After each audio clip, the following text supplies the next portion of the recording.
Commissioner Stewart, just Yes. a note on the first one, the minutes never got published to Granicus, so we're gonna need to defer that January meeting.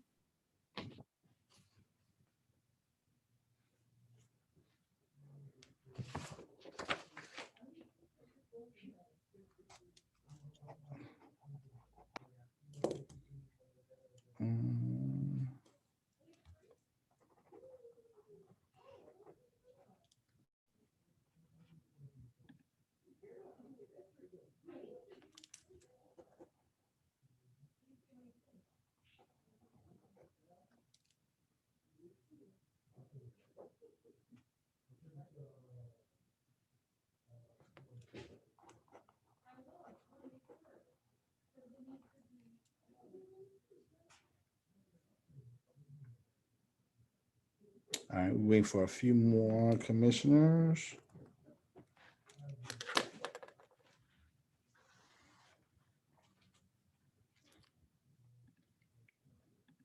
All right, Stephen, are we ready to start?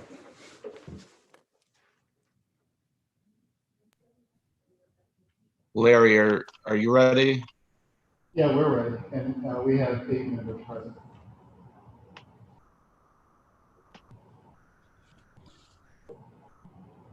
Okay, yeah, I think we're ready, Commissioner Stewart. Okay. So I'll call the CPC meeting for December 8th to order at 1:32. We're going to start by having a roll call of all commissioners. Commissioner Brown. Present. I'll have my video back on in a sec. I just am troubled. It's not working. Okay. Commissioner Flick. Present. Commissioner Lund. Present. Commissioner Marshall. Present. Commissioner Steeg.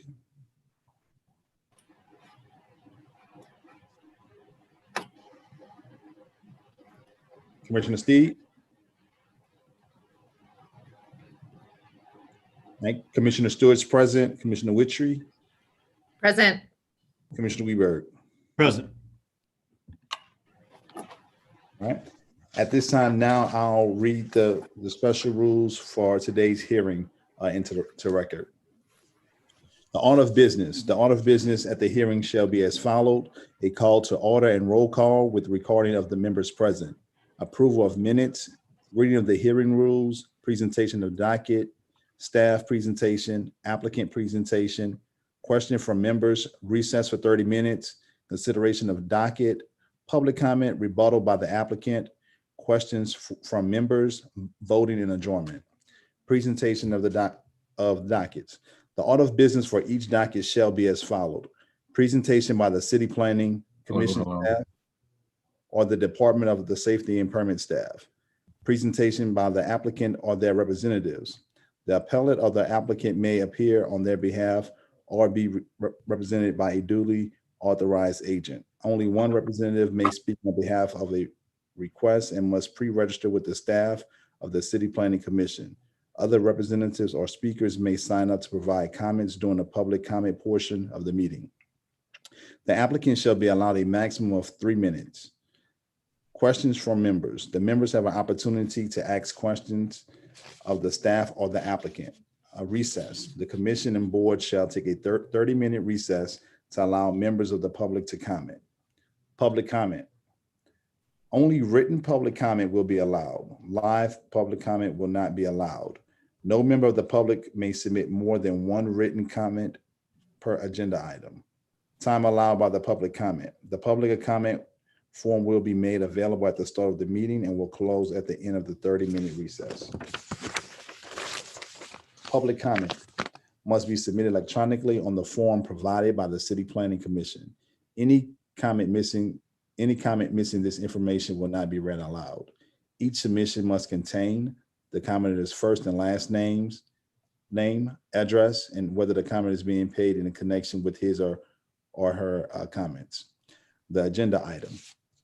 Reading of the public comment. A moderator will read into the record all comments pertaining to that item that has been submitted in accordance with these rules. Comments will be read aloud in a normal speaking voice. The moderator will discontinue reading a comment once it exceeds 2 minutes. Rebuttal by the applicant. Following up the public comment period, if there is opposition, the authorized representative of the application is allowed a rebuttal not to exceed 3 minutes. Question from members. Following the public comment and rebuttal, the members have an opportunity to ask questions on the staff or the applicant. Voting. Making a motion. The member making a motion should clearly state their name when making a motion. For example, I, Jonathan Stewart, move to approve and deny the request. Seconding the motion. The member seconding the motion shall clearly state their name when seconding the motion. For example, I, Jonathan Stewart, second the motion made by Commissioner Marshall. Statement by the chair. The chair will restate the motion, confirming who made and seconded the motion. Voting. The chair will request a verbal vote from each member by roll call. Each member will indicate yay to support, in support of the motion, or nay to vote in opposition. And we'll start off with our first. Mr. Chair, my microphone wasn't working before, but this Commissioner Stieg and I am present. Okay. The record reflect that all commissioners are present for today's meeting. Our first docket item, the adoption of minutes of the October 27th, 2020 and November 10th, 2020 meeting. New business was not included in the packet, so we would defer the action on that item and move to number 2 on the agenda, zoning docket 9320. Zoning docket 9320 is a text amendment requested by Council Motion M-20-360 to amend the definition of tattoo parlor and consider modifying the definition of personal service establishment to include tattoo parlor, removing tattoo parlor as a separate use if necessary. Or should staff find that tattoo parlor should remain a separate use from the personal service establishments category, the motion requests staff to consider adding the use to permitted and conditional use tables in appropriate districts. Staff should also review other references to tattoo parlor in the CZO, specifically in Article 18 overlay zoning districts, and make recommendations based on consistency. This text amendment follows 2 recent text amendments that expanded the permitted allowance of tattoo parlors. Zoning docket 06720, which was heard by the City Planning Commission at the August 11th meeting, 2020, recommended approving the allowance of tattoo parlors in the HU B1A Historic Urban Neighborhood Business Districts. Zoning docket 04719, which was heard by the City Planning Commission at its June 11th, 2019 meeting, recommended approval to allow tattoo parlors as a permitted use in the HMC2 Historic Marigny-Tremé Bywater Commercial District. In both cases, the City Planning Commission accepted staff's recommendation for approval of these text amendments. The staff report in both zoning docket 04719 and zoning docket 06720 noted that the piecemeal approach of allowing tattoo parlors to be permitted in zoning districts as business owners request a change fails to address the larger policy question that is currently embedded in the CZO. The staff reports describe the preferred approach of considering the regulation of the tattoo parlor use comprehensively and adjusting the CZO in total as needed. This text amendment requests that City Planning Commission staff fulfill that need for a more comprehensive analysis. The CZO currently regulates tattoo parlors as a distinct, more restricted use from other similar uses such as beauty salons, spas, and tanning salons, a result of long-held biases and cultural taboos that are shifting. Prior to zoning docket 04719 and zoning docket 06720, tattoo parlors were allowed in 5 zoning districts and 1 overlay district. I don't own a car. Tattoo parlors are expressly prohibited in the St. Charles Avenue overlay district as well. Thank you. As a result of zoning docket 04719 and zoning docket 06720, tattoo parlors were approved as permitted uses in the HMC2 Historic Marigny-Tremé Bywater Commercial District and the HUB1A Historic Urban Neighborhood Business District due to specific requests by property owners. Council Motion M-20-320 requests that staff consider amending the CZO to remove the tattoo parlor as a distinct use, instead including the tattoo parlor use within the personal service establishment use. Personal service establishments are defined in the CZO as an establishment primarily engaged in the provision of frequent or recurrent services of a personal nature. Typical uses include, but are not limited to, beauty salons and spas, barbershop, tanning salons, massage establishments, commercial coffee shops, animal grooming, shoe repair, personal item repair shops, laundromats, dry cleaners, and tailors. Personal service establishments do not include any adult uses. Within Article 26, the definitions for massage establishment and printing establishments specify that these uses fall within the personal service establishment category. Personal service establishments are also included as one of the uses considered a neighborhood commercial establishment. As described in Article 20, Section 23 NN, the neighborhood commercial establishment use is meant for structures that are non-residential in construction and original use, and that include low-intensity commercial uses, such as art gallery, art studio, daycare center, office, personal services establishment, specialty restaurant, and retail goods establishment. As a neighborhood commercial establishment, these uses are limited to the first floor, the existing building footprint, and may not have hours of operation that exceed 6 a.m. to 10 p.m. The personal service establishment use is widely allowed, permitted in 36 of the zoning districts and allowed as a conditional use in 8 zoning districts as part of the neighborhood commercial establishment use. The RDO1 and RDO2 residential diversity overlays also permit the personal service establishment use where otherwise not allowed. That the tattoo parlor use is currently very limited in comparison, allowed only in 7 districts, is an indication of how tightly controlled this use currently is. Staff's analysis found that the proposed text amendment appropriately applies a needed policy change regarding the regulation of tattoo parlors. This policy change is reflected in the approvals of zoning docket 04919 and 06720, in both of which staff recommended that a comprehensive change rather than these piecemeal amendments be applied. This text amendment matches the tattoo parlor use with those of other uses of similar intensity and purpose defined as personal service establishments. Through this amendment, a greater diversity of low-intensity small business can also be supported in appropriate areas throughout the city. Therefore, staff recommends modified approval of zoning docket 09320.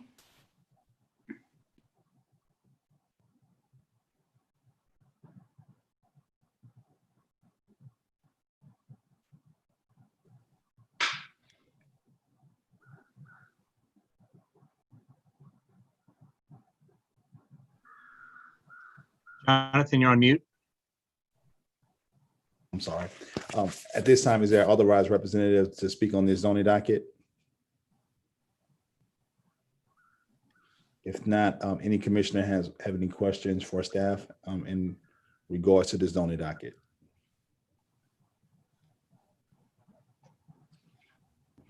All right. If not, we'll continue to zoning docket 9420. Zoning docket 9420 is a request by St. Paul the Apostle Roman Catholic Church for a zoning change from an SRD suburban 2-family residential district to a C1 general commercial district for a property located at 6820 to 6828 Chef Mentor Highway. The site is composed of 3 separate lots of record, which combined total approximately 11,068 square feet in lot area. The subject property is currently improved with 2 structures, both located on existing lot 4. The 2 other existing lots as part of this request, lot 3 and part of 8, are vacant. The applicant is concurrently requesting to consolidate the 3 lots of record into 1 new lot of record under subdivision docket 12120. The 2 structures on lot 4 are both offices that have historically been used in conjunction with a church located on the adjacent lot. The church acquired the subject property to use for offices in 1988. However, the church never consolidated the lots into the larger church property. When the new comprehensive zoning ordinance was implemented in 2015, large areas of New Orleans were rezoned to match existing land use. The subject property's zoning changed from C1 general commercial district to an SRD suburban 2-family residential district, most likely because the subject property and the church were never consolidated into 1 lot of record, despite the harmonious use of the parcel. The applicant is seeking to demolish one of the existing office structures located closest to Chef Mentor Highway and construct a new office building in its place. However, under the property's current zoning designation, an office use is prohibited. In order to construct a new building as an office, the applicant is seeking a zoning change to C1 general commercial to a C1 general commercial district, which permits office uses by right. The zoning change will also reconcile inconsistent zoning in the church's boundaries. The requested zoning change matches the zoning of the property with its past and current land use and building types. A zoning change to a C1 district is consistent with the master plan and meets most of the standards for approval in Article 4 of the Comprehensive Zoning Ordinance. Therefore, staff is supportive of the requested zoning change to a C1 district and recommends approval of zoning docket 9420.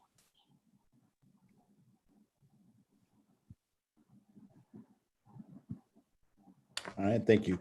Do we have a representative from St. Paul with us? Yes, Todd Gennardo with Denisho Law Firm. Okay. Uh, You have 3 minutes. Thank you. Thank you all for taking our request today. Thank the staff also for your report that you have provided. As was indicated, our client is intending to demolish an existing structure that's that I believe you can see on the screen here. It looks like a cinder block structure to build a new office, which would be consistent with the use of the property for the past 20 plus years. Our request to rezone is necessitated by the fact that the client intends to demolish the structure and rebuild, which would not be permitted under the current zoning. The use would be consistent, however, with the historical use and with the use of the surrounding area, and we believe would actually benefit the area by adding a new structure that's more attractive. It also would make it consistent with larger tract of land that the St. Paul rather owns. So we would request that you all accept the staff's recommendation for approval. And if there are any questions, I'm certainly happy to answer any questions that you all might have. Thank you. Thank you. Are there any questions for the applicant from any commissioner? Or questions for staff?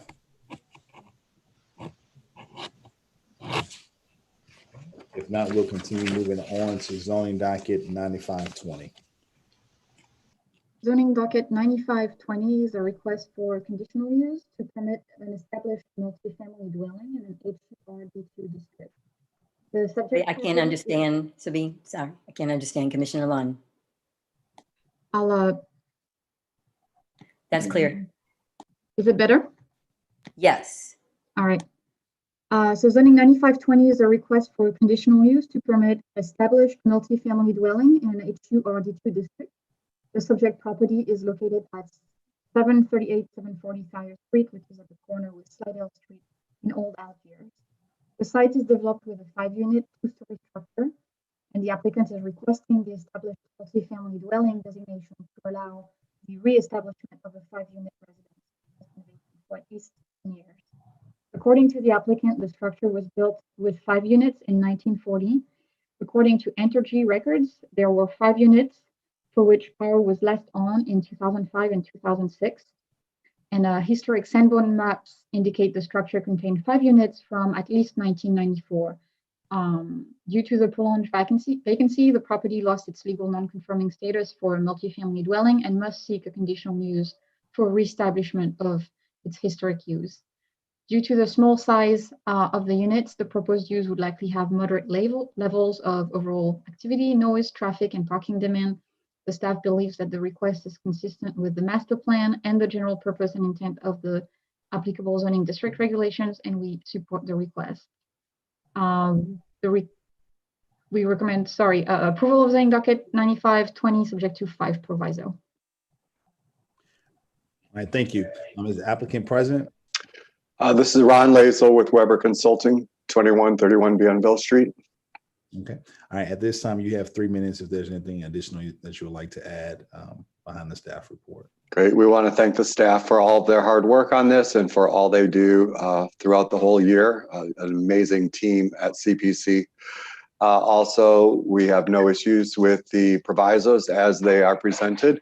And we are here to answer any questions and look forward to putting these 5 units back onto the market again. Thank you. All right. Thank you. At this time now, does any commissioner have a question for the applicant or staff in regards to zoning docket 9520? Thank you, Mr. Minor. If there are no questions, we will continue to move on to zoning docket 9620. Zoning docket 096-20 is a request by Trinell Suarez and Tamika Suarez for a conditional use to permit a bar in an HMC2 Historic Marigny Treme Bywater Commercial District and an AC4 Arts and Culture Diversity Overlay District, as well as an EC Enhancement Corridor Design Overlay District. The applicant proposes operating the bar in an existing commercial structure at the municipal address 1544 North Claiborne Avenue. The property is at the corner of North Claiborne Avenue and La Harpe Street. The entire structure measures approximately 1,994 square feet in area. The rear commercial space, which fronts onto La Harpe Street, is the proposed location of the applicant's business. This portion of the structure measures approximately 28 feet in width and about 36 feet in depth, with approximately 1,005 square feet in area. The applicant is not proposing any exterior modifications or major renovations to the existing structure. They're simply a tenant, a commercial tenant. Therefore, the existing structure maintains inherited legal rights pertaining to bulk and yard regulations, parking, and other design standards regulated through the CZO. The applicant will install a bar and seating area in the interior of the existing 1,005 square foot commercial space at the rear of the structure. This review, therefore, mostly considers the proposed use and its compliance with use standards applied to a bar through section 18.9.c.4 in the CZO. The staff finds that the applicant generally meets the use standards for a bar. The applicant stated in their land use application that security detail will be present whenever the bar is operating. Hours of operation will be Tuesdays and Fridays through Sunday from 3 p.m. to 11:59 p.m. as stated in the application. Staff's review of the surrounding properties did not reveal any places of worship, churches, or playgrounds in the 300-foot area in accordance with section 20.3.g.2 of the CZO. In order to obtain an occupational license, however, the applicant shall provide a noise abatement plan, litter abatement plan, and indicate security cameras will be present on site in accordance with the use standards. Additionally, Article 10, Section 10.2.b.7, HMC District live entertainment limitations limits live entertainment venues to one per block face. Excuse me, disregard that because this is not a live entertainment venue. There are currently no other bars or live entertainment venues evident on the 1500 block of North Claiborne Avenue. Sorry about that, y'all. Finally, the staff believes that the proposed bar meets the approval standards and the applicant has demonstrated willingness to make provisions that decrease impact on nearby residential areas. The subject property is located on a portion of North Claiborne Avenue, recognized as a cultural hub through the AC4 Arts and Culture Overlay. This proposal will provide a safe gathering space in an area that is heavily trafficked during many cultural events. This bar is intended to create an inclusive environment that is specifically tailored to the LGBTQ community. Given the contributions of the LGBTQ community to arts and culture in New Orleans and the location of this bar within the Treme neighborhood, staff find this use can make a positive contribution to the area. Furthermore, the proposal is aligned with the goals of the master plan, and therefore staff recommends approval of zoning docket 96-20, subject to 4 provisos. And I apologize for the interruption. Let me know if I can repeat any of that you may have missed. All right, thank you so much. So at this time now, do we have an authorized representative for the applicant present?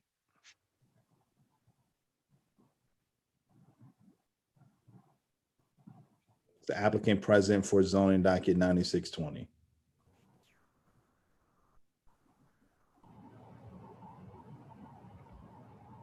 I just saw Mr. Morgan's name.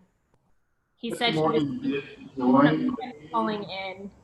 And he actually left a voicemail that said that he was kicked out of the Zoom meeting.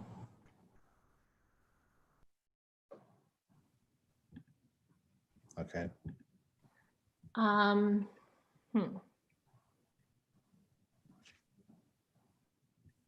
I'm still not seeing him. Good, that's showing up. All right. So at this time, any commissioners, do you have any questions in regards to this application?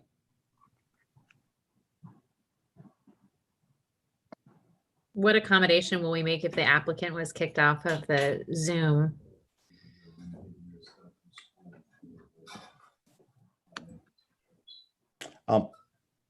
Missy, I'm more than sure. I think we can make the accommodation of if he comes back in, that we'll allow him to speak. I'm still looking. I still don't see a Mr. Morgan join. Yeah, and we can also, if he does join, we can go back to his item and let him speak as well. All right. I'll contact the applicant now and see what we can do on our end. All right. Thank you, Sydney. If not, we'll continue on to our next subdivision docket 12120.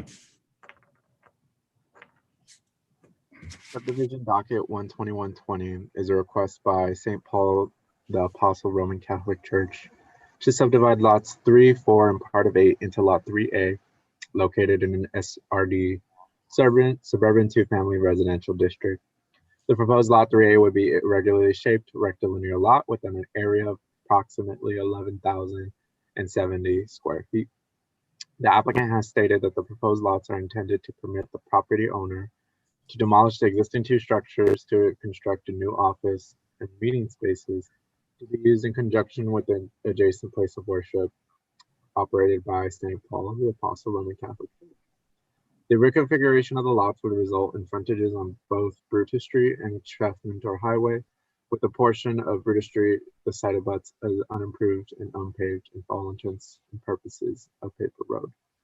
It has been reviewed by Policy B in accordance with Article 3, Section 3.22 and Section 5.5.5, double fronted lots of the subdivision regulations.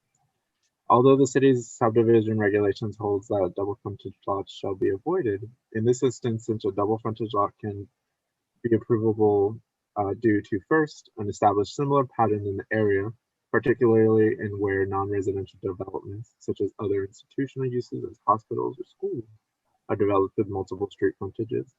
And second, the petition lot has an established development pattern that involves the entire proposed site as shown by the 1994 Sanborn map. The double frontage lot should be allowed in this context. The proposal otherwise meets all the other subdivision regulations as eligible for approval.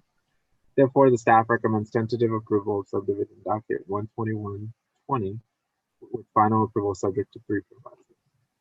All right, thank you so much. At this time now, is the applicant present for subdivision docket 12120? Yes. Again, this is Todd Gennardo with Denisho and Denisho Law Firm on behalf of the applicant, St. Paul, the Apostle Roman Catholic Church. Again, we thank the staff for working with us to submit this application.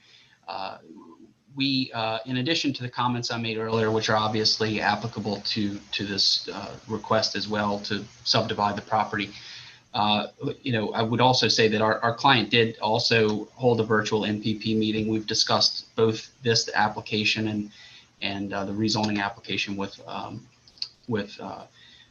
neighbors, and we've found that there's really has been no objection whatsoever. So again, I'm here to answer any questions that there may be, and we would respectfully request that you all accept the staff's recommendation for approval. Thank you. Thank you. Any questions for the applicant or staff for the subdivision docket? If not, we'll move on to subdivision docket 12220. Okay, subdivision docket 12220 is a request to re-subdivide lots AX 15 or 9, 16, 17, and 18 into proposed lot AX1 in an HURD2 historic urban two-family residential district. The vacant site that encompasses proposed lot AX1 was previously developed with a non-residential use, and the applicant has not submitted plans for development at this time. Proposed lot AX1 would be an irregularly shaped lot with an area of approximately 33,135 square feet. In accordance with Article 3 of the Northern Subdivision Regulations, all minor and major subdivisions are classified into 7 categories. The proposed subdivision is classified as a Policy B subdivision request, which waives the requirement for a public hearing for subdivisions that meet all the requirements of the subdivision regulations or meet each of the 3 conditions pursuant to Article 3, Section 3.2.2 of the subdivision regulations. All doubtful cases must be referred to the commission. In this case, the subdivision request must be reviewed because it would technically result in a reversal of the primary lot frontage from Market Street and Chippewa Street to Annunciation Street, and because it creates a double frontage lot. The staff recommends approval of subdivision docket 12220, subject to 3 provisos. All right, at this time now, the applicant present. Yes, Trey Brevant here is present. All right, thank you, Trey. You have 3 minutes. I'd like to thank everybody for having us here today. We actually have no additional comments or exceptions as put forth by staff. We thank you for Travis and Rachel for helping me navigate this, and happy to answer any questions from the commission. All right, thank you, Trey. So at this time now, is there any questions or comments from any commissioner for staff or the applicant? If there are no comments, we'll move on to subdivision docket 12320. Okay. Subdivision docket 12320 is a request to re-subdivide 2 existing lots, lot 8 and 9, into 2 lots of record, lots 8A and 9A. Both lots are currently vacant with frontage on Urquhart Street. The applicants are requesting to re-subdivide lots 8 and 9 into lots 8A and 9A so that they may construct their personal residence on lot 9A and a single family residence on lot 8A. That would be used as rental property. The proposed subdivision is classified as a Policy B subdivision request, which waives the requirement for a public hearing for the subdivisions that meet all the requirements of the subdivision regulations or meet each of the 3 conditions under this policy. The proposal is doubtful because the existing lots, which each measure 29 feet in width, are substandard of the HURD2 district's 30-foot minimum lot width requirement. The proposed subdivision would widen lot 9 at the expense of lot 8. Lot 9 proposed lot 9A would increase from 29 feet to 32.25 feet in width, becoming compliant with the 30-foot width requirement. Subsequently, the subdivision would increase the existing width nonconformity of lot 8 from 29 feet to 25.75 feet. This proposed increase of the nonconforming width condition of lot 8 requires that the subdivision be considered by the City Planning Commission. Should the commission tentatively approve the subdivision, a variance of lot width requirement would have to be granted by the Board of Zoning Adjustments for the subdivision to be granted final approval. The proposal complies with criterion A of Policy B. When considering criterion B of Policy B, it is doubtful whether this standard is met. It is debatable as to whether it is a general improvement by taking 2 non-conforming lots and creating 1 conforming and 1 even less conforming, which is the purpose of this review.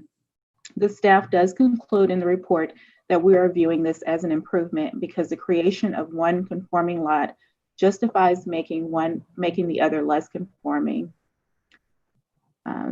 And the petition site is vacant, therefore criterion C of Policy B is not met, which states that improvements exist upon the property antedating the original adoption of the subdivision regulations of 1950. If approved, Lot 8A would be deficient in the minimum lot width requirement of Article 11, Section 11.3A1, Table 11-2, bulk yard regulations of the Comprehensive Zoning Ordinance.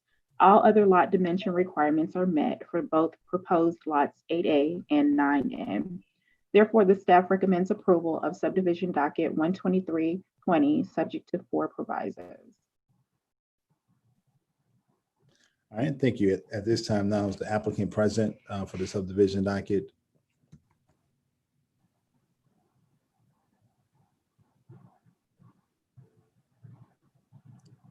Do the applicant present for subdivision docket 123. Yes, sir. Good afternoon. I'm present. All right, at This this is time, you have 3 minutes. Yes, my name is Paul Stephen Denise. Thank you very much for looking into this request. Like one of your colleagues just mentioned, the purpose of my wife and I purchasing this lot is that we both retired last year, and we wanted to build our permanent final home here on these 2 lots. And I've already submitted designs to the city. I'm sure you have copies of those proposed designs. And I had a question concerning the minimum lot size for a non-conforming lot. Down in, I believe in Article 25.5B of Historic Urban Neighborhood Residential Districts, I believe it mentions that the minimum of a non-conforming lot could be as small as 25 feet in width with a minimum of 2,500 square feet in area. Am I correct?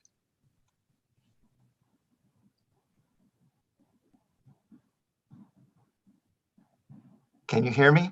Yeah, we can hear you. So in this zoning district, the minimum width requirement is 30 feet and the minimum area is 2,150, I believe, square feet. And so maybe I'm answering your question, maybe I'm not, but there's not really minimum regulations for non-conforming lots. There's sort of general regulations that apply across the board. In this case, the smaller of the 2 lot 8 would get smaller, but would still be compliant with that area requirement. And so, there is an issue with the width that would need to secure a variance through the Board of Zoning Adjustments, but the area is acceptable. Yeah, I believe the area of lot 8A, it becomes, I believe 2,750, if I'm not mistaken. Yeah, it's about 2575, Yeah, which would be above 2575. that minimum. And as I believe I could, design wise, it would still meet all the offsets necessary that are common with any other house in the area. Actually, a little more space is available between structure and property lines. Because the adjacent homes on Urquhart only have about 2 feet from structure to property line. I would have 3 feet from property to structure line between the house that would be adjacent to 8A. And then I would have 6 feet between my new proposed structures.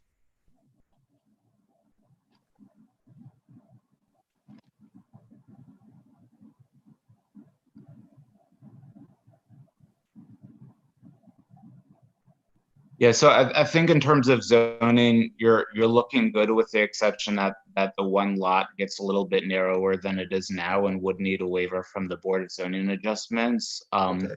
So we're recommending approval of the subdivision application. The Planning Commission doesn't have the authority to grant that waiver that the BZA does. And so this is basically an approval, and then you'd have to submit a separate application to the Planning Commission staff, which administers the Board of Zoning Adjustments, to grant the waiver of lot width. Assuming that that's approved, then the subdivision would be granted final approval. Okay, so I'll just have to go to the next step to get that variance on the lot widths. Yeah, after this meeting, Valerie on our staff will follow up with you about the mechanics of that, but that's basically correct. Okay, well, that would be great. Any help would be greatly appreciated if you guys can kind of guide me into the right direction. I'd like to try to do what's right. Sounds good, and we will do that. All right, well, thank you very much.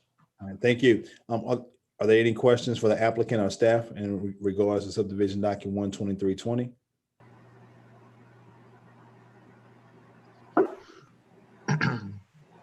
If not, thank you so much, and we'll continue on with our agenda. Subdivision Docket 12420. Commissioner Stewart, sorry to interrupt, but I saw that the applicant for the previous zoning docket who had gotten kicked off the meeting All right, Mr. Morgan. is back online, Mr. Morgan. Okay. Mr. Morgan, are you with us now? Yes, sir, I am. And I apologize about that. I don't know what happened. I got kicked out. All right, so Mr. Morgan, we're going to pull back up your zoning docket and allow you 3 minutes to speak.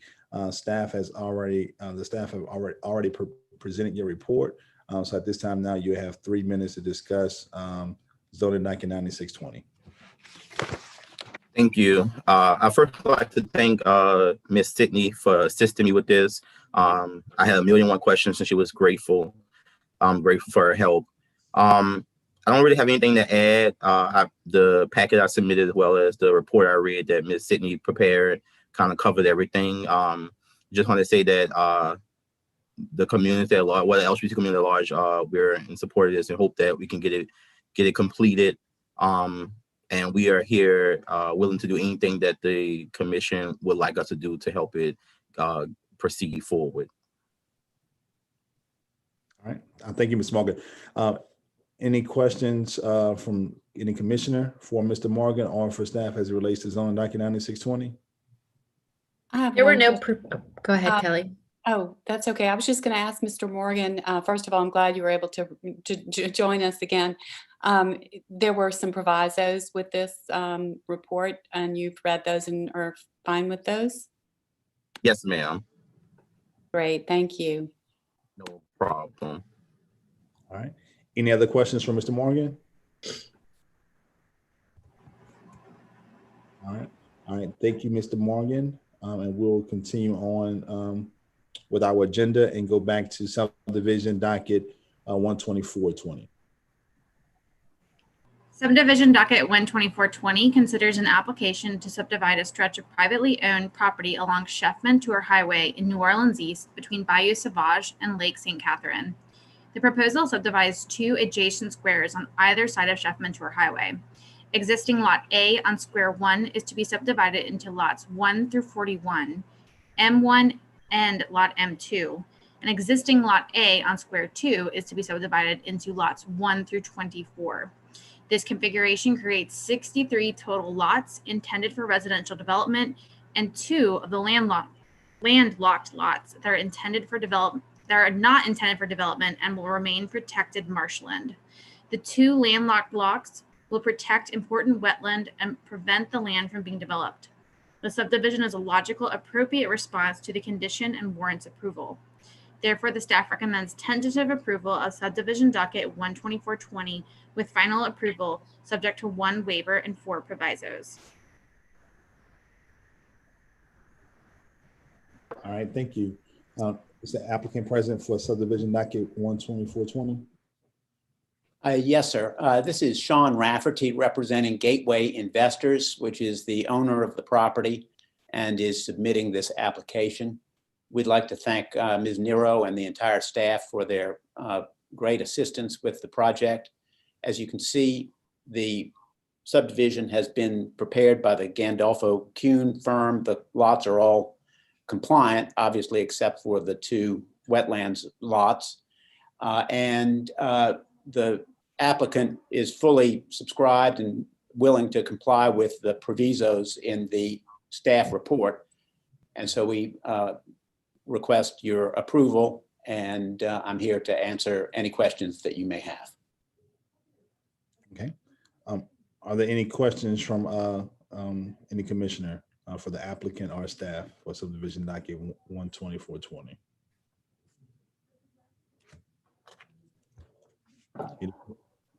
Any questions? All right, thank you, Mr. Sean. We'll continue moving on and go to design review 16220. Design review 16220 considers changes to a previously approved conditional use at 851 Harrison Avenue. In 2009, the first NBC Bank located on Harrison Avenue received conditional use approval to permit a bank with drive-in facilities in an LB2 Lake Area Neighborhood Business District. The conditional use was authorized by ordinance number 23632 under zoning docket 39. The subject request, Design Review 16220, considers an amendment to the previously approved development plans to permit changes to the site layout and a reduction of off-street parking spaces from 32 to 10 spaces. No interior or other modifications are proposed. The applicant intends to continue the use as a bank, but with a new tenant. The development site consists of 2 lots of record, lots 54A and 20A. The structure is located on lot 54A, along with 5 parking spaces and a parking island. There are currently 32 off-street parking spaces. Lot 20A is under separate ownership and was leased to provide the required parking spaces. Under the old CZO, the bank was required to provide 25 parking spaces. Under the current CZO, the bank is only required to provide 10 parking spaces. The new proposal would provide all 10 required parking spaces on lot 54A and notes that lot 20A is no longer part of the bank's operation. The applicant intends to submit another separate request to amend the conditional use ordinance to remove lot 20A from the development site. The changes to the site plan are eligible for approval by the Executive Director of the City Planning Commission, while a change relative to a reduction in the number and location of parking spaces requires the approval of the City Planning Commission. The staff finds both changes acceptable as they do not substantially alter the function and practical availability of off-street parking. Additionally, the proposed number of off-street parking spaces would comply with the current CZO requirements. As such, the staff recommends approval of Design Review 16220. All right, thank you. At this time now, is the applicant representative for the applicant present for Design Review 16220? Hi, my name is Chip Burgess, Burgess Room Architects, and I think the staff's report says exactly what we're doing. The original CZO required 32 parking spaces. With the new CZO, we only need 10. And the modifications that we're proposing meet those requirements. The ingress and egress from the site will remain the same. The building will remain the same, except for the reworking of the steps at the rear of the building, which will be flush with the rear of the building. Everything else will remain the same. We will have landscaping across the back of the property along with the fence. And then, as I said, the driveways will remain the same. I can answer any questions that you might have. Thank you, Mr. Burgess. Are there any questions for the applicant or staff as it relates to this design review? Commissioner Brown here. Oh, I'm sorry. Who's talking? Go ahead, Kelly. No, it's okay. Commissioner Brown here asking just the plans for where the spaces for parking used to be on that lot. Well, that's not, I'm not sure what the plans that landlord has for the lot. That is not, that's a separate owner. My client owns the property where the bank was, and the only reason why the rest of that property was leased was for the additional parking. Gotcha. Thank you very much. Yeah, this is Commissioner Weidberg. My question is, so I'm just having, that helped a little bit. Walk me through the size of the structure that's left. So you've got the parking, I see, but is the structure coming in half? Is the structure coming down and something that's being rebuilt? No, there will be no changes to the structure except for the steps at the rear of the building, which will just be modifying and making them flush with the rear of the building. The actual structure, there's no it's a bank. It was designed as a bank, and it will be a bank. And by the way, it's going to be a new bank. That, when I say a new bank, it's a bank that does not have any branches in the city of New Orleans. So this is their first location in the city of New Orleans, and they are very anxious to get up and running for business. So it is, for lack of a better way of saying it, it's technical amendment that we had the 2 lots and the one was for parking, and under the new CZO, you only need this much parking. So there's no structure modification. That helps me understand now. That is exactly correct. There are no structure modifications to the building. I was just confused. So I thought I had understood, and then you started talking, and then now I'm back. So thank you for walking me full circle. Sorry for the confusion. It's okay. Totally okay. Any more questions for Mr. Burgess? Any comments from any commissioners for staff for this design review? I have a question for the staff, if I may. It's just in a curiosity, actually, just wondering the underlying zoning on that lot, and if that conditional use will be lifted, is my understanding with this action. And will that revert back to a B1, or is that going to be a single family to double? What will it be? Hi, Commissioner Brown, this is Stephen. Haley, I can probably speak to this. So the conditional, all this does is it truncates the size of the parking lot. It doesn't technically remove the conditional use. The conditional use has to be, the actual boundaries of it will still include that rear site. And the applicants is intending on coming back in the near future to basically pull the boundary of the conditional use to no longer include the rear lot, and that's going to happen under a separate application.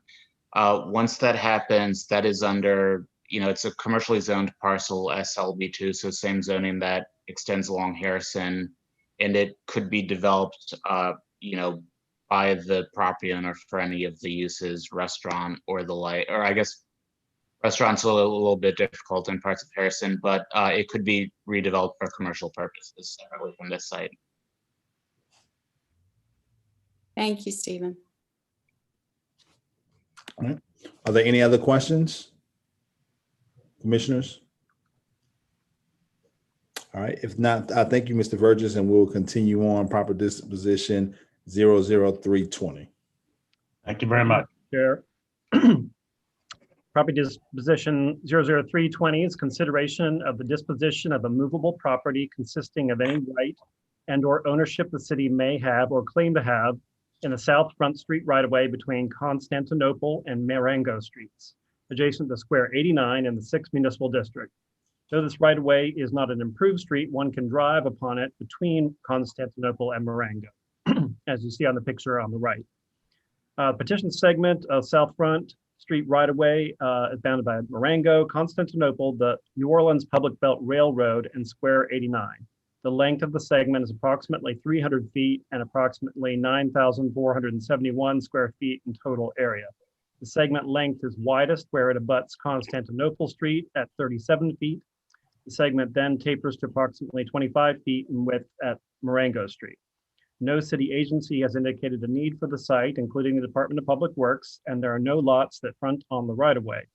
In the short term, if acquired by the adjacent lumber company on Square 89, the site may be used for additional parking, but it may be sold at a later date combined with that lot if purchased by the adjacent property owner for redevelopment as a multifamily use. Any future use of the land must comply with the regulations of the MU1 Mixed Use Medium Intensity District. Staff recommends approval subject to 4 provisos.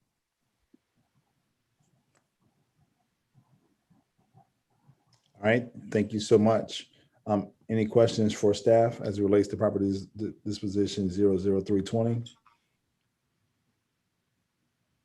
We may have a speaker that would represent the interested buyer, though they're not technically the applicant. Okay, Mr. Grandison, are you representing that buyer? Are you? Yes, I am. All right. So, thank you. I hope everybody's doing well. So first, I'd like to thank staff for the report and for a couple of years of PAC, and then looking at this, and also for the approval recommendation here. The city, of course, is the applicant, and we're of course interested, if it does reach auction. Robinson Lumber, which owns the property adjacent on the Chapatoulas side, as the headquarters in international lumber trading business. It's expanded and bought and absorbed out-of-town competitor recently, keeping a larger headquarters here in New Orleans on Chapatoulas. They've been a good neighbor there on Chapatulas for decades. And of course, they hope to have a chance to bid and improve this vacant, undeveloped, and decrepit portion of street behind their property. And Front Street, I think, as I think we'd notice, but we might not notice because it's so hidden back there, is not a continuous street, and really much of it, if not most of it, is out of public hands and undeveloped at this point. For a long distance to the west, there's no street access. To the east, it's just the one block, and then there's no street at that point. There's a public storage there. Just a handful of blocks, like about 8 or 9 blocks away. In 2018, another portion of Front Street was put up for auction and sold. So in this same vicinity, that being noted, and this is not a obviously heavily used thoroughfare. It's not paved. Most of the activity back there, to the information that I have, is not through vehicular transit or for any type of public, normal use. There, particularly after hours, there might be vagrants, abandoned cars. The Robinson Lumber that's right there has paid to remove illegal dumping on numerous occasions. So we think this is a way that helps improve this property for the public, get some certainly added money into the public coffers by whoever bids on it, and hopefully if Robinson can succeed, could help their growing headquarters. They've already starting to recover from this economic downturn from the pandemic, and are hiring more people already, and look forward to post-pandemic getting back into the building full time, which obviously has not been the case for a little bit. That all being said, certainly, if to the extent that we've noted, if there are a few neighbors that have had questions, if it allows us to help answer some of those questions and be a better neighbor, we're certainly happy to defer for another meeting to allow that to occur. All right, thank you, Mr. Granderson. Are there any other comments from for staff or for the or in regards to this proper disposition from any commissioner?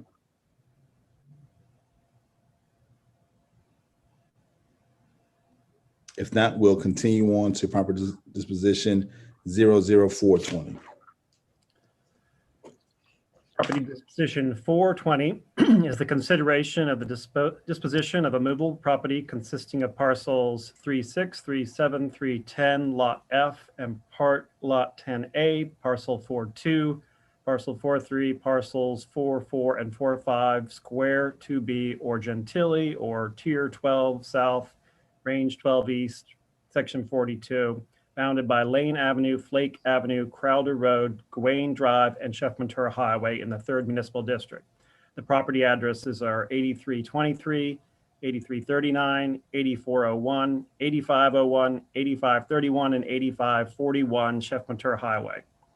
The city proposes to sell these properties located on both sides of Crowder Boulevard at and near the intersection with Chef-Ventura Highway. The city acquired the lots for a former plan to extend Crowder Boulevard across the Mississippi River Gulf Outlet and Bayou Bienvenido to connect with Florida Avenue in the lower 9th Ward. The lots are undeveloped and within a C1 general commercial zoning district. These irregular shaped lots front on Chef-Ventura Highway with widths ranging from 96 feet to 194 feet.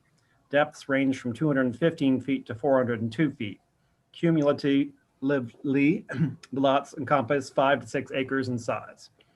Though no city department on the Planning Advisory Committee expressed a need for the lots, city planning is aware that the mayor's affordable housing goals include looking at city-owned land for possible redevelopment that could include affordable housing. The staff recommends deferral to the January 12, 2021 meeting to allow for the investigation of whether the properties could be leveraged for development, including affordable housing. So the staff recommends deferral to January 12, 2021 meeting. All right, thank you. At this time, is there anyone to speak on property disposition 004 or any comment or questions from any commissioner for staff?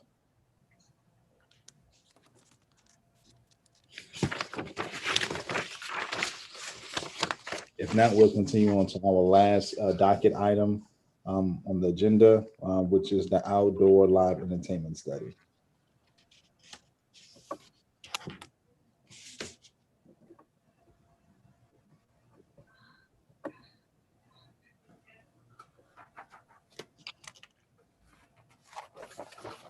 Thank you, Mr. Chair.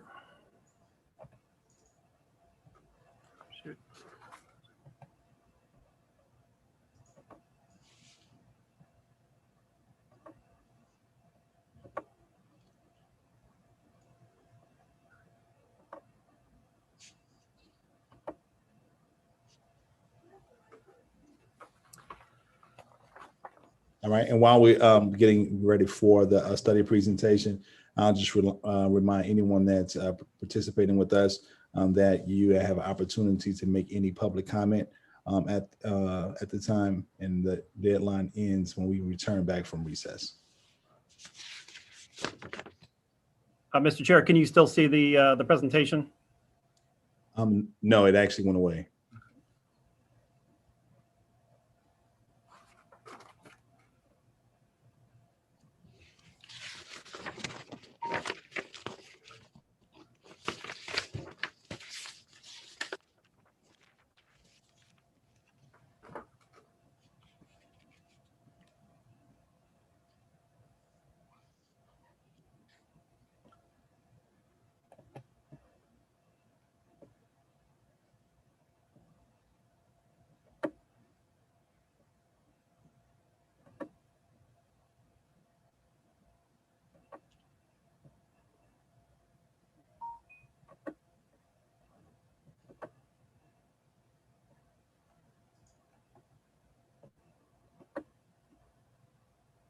No.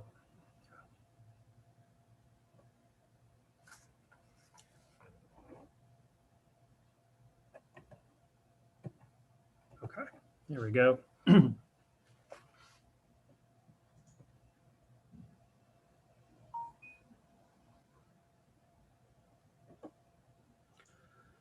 The outdoor live entertainment study was initiated by Council Motion M25 by Councilmember Banks and Gustafson Palmer as the sponsors. The motion references two recent zoning dockets that you may remember, one concerning allowing a new secondary use of outdoor live entertainment in the MU2 mixed-use high-intensity district, and two restricting outdoor dining and outdoor live entertainment in yards abutting a residential district. The motion also asked the CPC to consider best practice regulations in San Francisco, Seattle, Austin, and Nashville, and it asked the CPC to review the city's regulations and interpretations, fees, and enforcement mechanisms.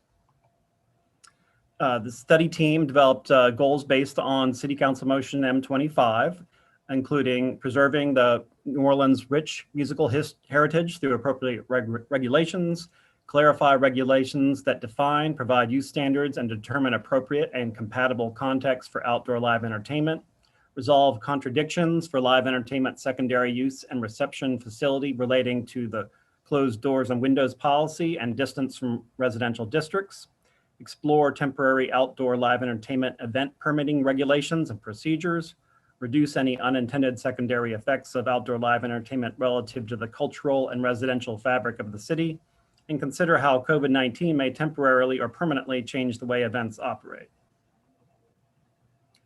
The CPC staff reviewed and made recommendations for the existing terms, definitions, and standards for uses where outdoor live entertainment is contemplated, including outdoor amphitheater, outdoor amusement facility, live entertainment secondary use, reception facility, public market, cultural facility, musical accompaniment, and temporary outdoor entertainment events regulated through the CZO.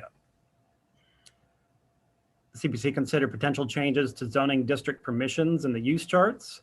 Use charts were reviewed citywide, including the open space, historic core, non-residential, historic core, historic urban non-residential, suburban non-residential, commercial centers, industrial, and central business districts.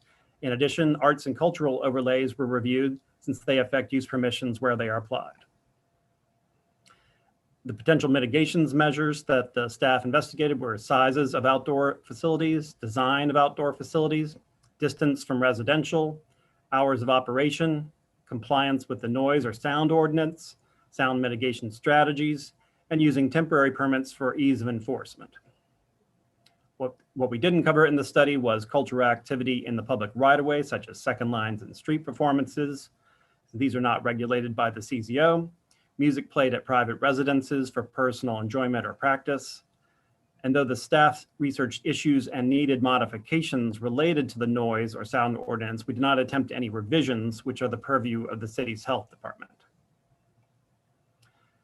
Best practices research. It is common practice we found to prescribe decibel limits, hours of operation, sound abatement plans, orientation and design of sound equipment, and to clearly delineate enforcement mechanisms and appeal processes. Many jurisdictions also tie sound regulations to the specific characteristics of a zoning district and require good neighbor policies or notification requirements when certain criteria are met. A New Orleans Music Commission, similar to the Austin Music Commission, would provide an opportunity for music economy stakeholders to contribute to public policies and process. A music disaster relief fund for events such as COVID-19, hurricanes, flooding would help financially support the city's local music economy during times of distress and natural disaster. A live music fund could support local musicians more generally. A music census report would provide policymakers with data related to the local music economy so that appointed and elected officials can make data-driven decisions. And institutionalizing a music office review would formalize transparency, accountability, and expediency in the review of music-related permits, and potentially make the review process more predictable for applicants seeking permits.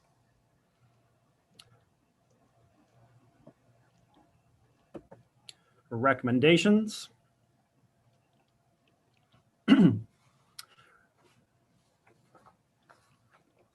so temporary special event permits. This is how many festivals operate. Currently, the CZO limits a site to 8 permits per year, each of which may include up to 3 days for a total of 24 days per year. During the COVID state of emergency declared by the mayor, this limit has been suspended so that restaurants and other uses can provide more safe outdoor entertainment rather than indoor. The study team notes that there are a number of advantages to using temporary permits beyond the state of emergency. These include easier enforcement against bad actors who may violate the terms of the permit. Safety and Permits and the Law Department have noted that adjudication of vested rights is a difficult and time-consuming process. Another advantage may be less resistance to the provision of live entertainment if it is known that it is not for a vested right. The study team recommends an increase in the number of temporary events that can be held by commercial and institutional uses. To start, this could be a 1-year pilot program. We also recommend making the temporary permitting process easier by allowing a business to obtain 1 permit covering up to a year's planned outdoor entertainment. So to qualify for the temporary permit, uses would have a license as a commercial or institutional use and be accustomed to serving groups of people and have permanent public restroom facilities. Extra provision of handicap accessible temporary restrooms may be allowed. Tables and chairs should occupy at least 50% of outdoor floor area, not including landscape areas. We'd like to give some guidance on hours of operation, such as 12 to 8 p.m. Monday to Thursday and 12 p.m. to 9 p.m. on Friday and Saturday, or Friday, 11 a.m. to 9 p.m. Saturday, 11 a.m. to 8 p.m. on Sunday. Speakers and instruments should be directed away from adjacent residences to the greatest extent possible, and required rear yard buffer equivalent to the required rear yard or a minimum of 15 feet, whichever is greater. Require a noise sound abatement plan for mitigation and complaints, and post the temporary permit in a visible location near the business entrance.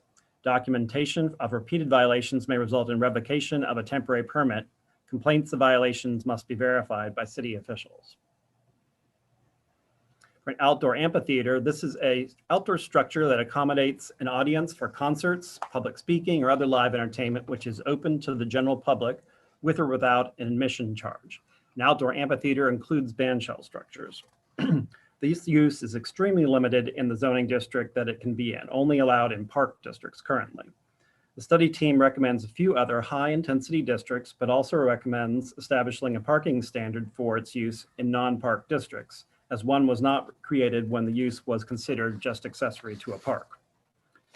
Duncan Plaza across from City Hall, it may become one of the locations for an outdoor amphitheater, as the downtown development district is planning a construction of a permanent structure in this park, which it manages. It could be in the future that Wednesdays at the Square might be held in Duncan Plaza or other similar events.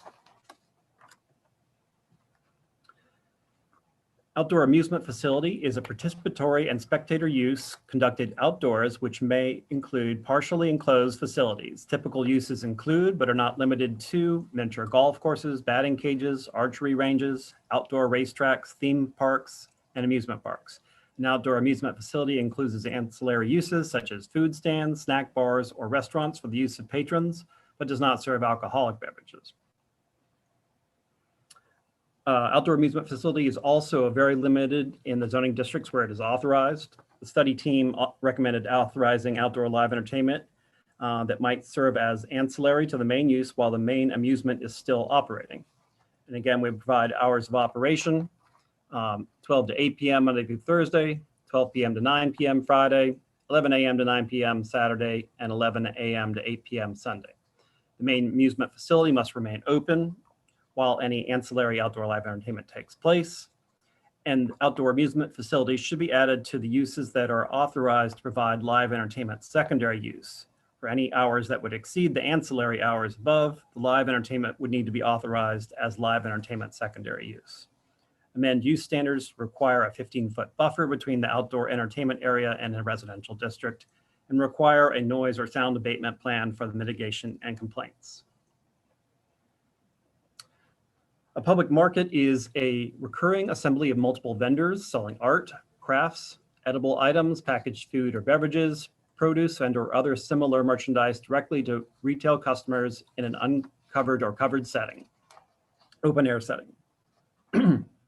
Earlier this year, public markets were given the authority to provide live entertainment during their regular operating hours as part of a text amendment adopted by the City Council. This change could provide some interesting opportunities in the future as public markets are authorized in numerous commercial and mixed-use zoning districts. The study team recommends some additional use standards for public markets when outdoor live entertainment is provided, such as booths, their circulation areas, permanent structures, and setbacks from property lines shall constitute at least 50% of the site area. A sound or noise abatement plan shall be provided for mitigation and complaints, and require a 15-foot buffer area between the outdoor live entertainment and a residential district. Cultural facility is a use that is open to the public and provides cultural services and facilities, including but not limited to libraries, museums, aquariums, zoos, botanical gardens, and historical societies. The cultural facility may have ancillary retail uses that offer items related to the facility for sale, and ancillary restaurants which are open only during the hours of operation of the facility. A cultural facility may hold special events and receptions on site, including events that take place after closing hours. This is an interesting use because it is authorized in both residential and non-residential districts. The mention of receptions and special events does not automatically convey live entertainment. However, the study team believes that should be permitted in non-residential districts. Because the definition allows events after hours, the study team believes that in residential districts, it would be good to clarify that outdoor events should not go beyond the hours of operation. The recommendations include clarifying the use standards that outdoor events in residential districts should not extend beyond the existing hours of operation, which are 8 a.m. to 10 p.m. Mondays through Thursdays, 8 a.m. to 12 midnight on Friday and Sunday. Outdoor live entertainment hours of operation should be permitted in non-residential districts limited to 12 p.m. to 8 p.m. Monday through Thursday, 12 p.m. to 9 p.m. Friday, 11 a.m. to 9 p.m. Saturday, and 11 a.m. to 8 p.m. Sunday. And recommend limit the number of outdoor special events or receptions to 2 or 3 occasions per week. Live entertainment secondary use is any one or more of any of the following live performances performed live by one or more persons, whether or not done for compensation and whether or not admission is charged, musical act, theatrical play or act, including stand-up comedy, magic, dance clubs, and disc jockey performances using vinyl records, compact discs, computers, or digital music players when the disc jockey is in verbal communication with the clientele of the establishment. Live entertainment secondary use shall be part of a standard restaurant, specialty restaurant, indoor amusement facility, bar, or brewery, and shall be approved separately. Standard restaurant, specialty restaurant, indoor amusement facility, or bar may be open to the public when no live performances are scheduled. This definition also specifies types of live entertainment that do not rise to the level of live entertainment secondary use and are therefore unregulated if done within the boundaries specified. This use, as the name implies, is secondary to a main use, which can only be a standard restaurant, specialty restaurant, indoor amusement facility, bar, or brewery. This use is, you might remember, a subject of a good deal of controversy back in 2019 based on an interpretation by Safety and Permits that the way the standards were written, they essentially prohibit outdoor live entertainment, which does not seem to be the intent of the standards. A number of recommendations are aimed at clarification of those issues, while others are to provide more guidance. Again, these are the sort of the standard hours of operation in the first bullet point. Limit the number of outdoor live performances to 2 to 3 times per week. Clarify in the use standards that the closed doors and windows requirement applies only to indoor live entertainment, secondary use. Obviously, if you're outdoors, you cannot close doors and windows. Add outdoor amusement facilities to the uses that are authorized to provide live entertainment secondary uses. Delete the sentence, outdoor live entertainment areas located within 30 feet of a residential district shall be a conditional use. And in the zoning districts where live entertainment secondary use is a permitted use, modify to a P/C, permitted or conditional, with a footnote stating that outdoor live entertainment areas located within 300 feet of a residential district or residential use shall be considered conditional use. So this is an increase of that buffer area. Amend the use standards to require a 15-foot buffer area between the outdoor event area and a residential district. Clarify the regulation for the Vieux Carré districts, which states music of any kind is prohibited outside the building unless approved through the conditional use process. This was a sentence lumped in with another standard, making it confusing as to what was meant by the standard. It is our belief that the music of any kind was meant to refer to either recorded or live music. Also recommend making the use permitted or conditional in the C3 general commercial and light industrial districts, again, depending on the distance from a residential district. And also allow live entertainment secondary use in distilleries and wineries. This is basically the equivalent of breweries, which are all where it is already permitted. Outdoor space will count towards floor area, and therefore it'll be limited by the base zoning district. And a sound or noise abatement plan is already required for this use.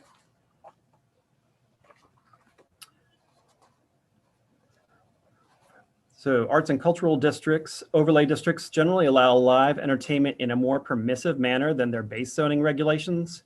These overlays always have been initiated by the community, so there is some community buy-in for making these locations a destination for live entertainment.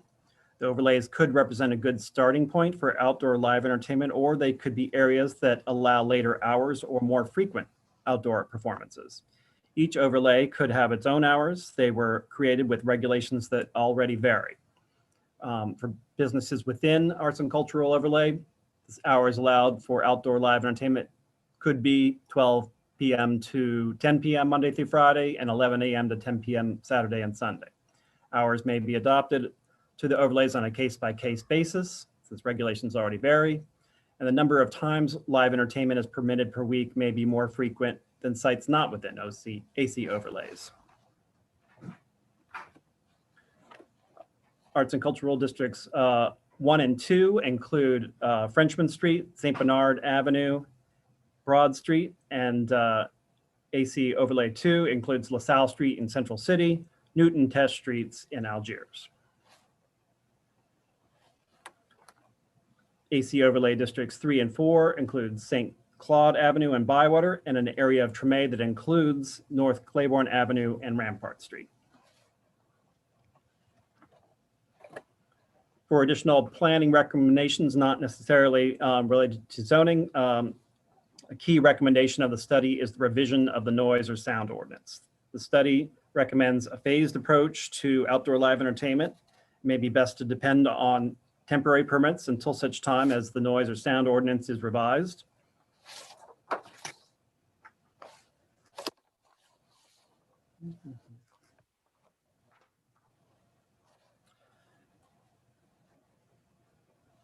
Pardon me?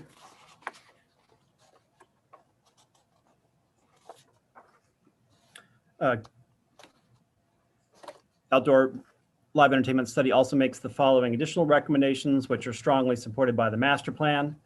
That includes allow historic music venues to be reestablished at sites where the former use is identified, conduct a comprehensive survey of existing musically, historically, and spiritually important cultural sites that should be completed and site should become eligible for protection, and develop a grant program for soundproofing businesses with an emphasis on music venues.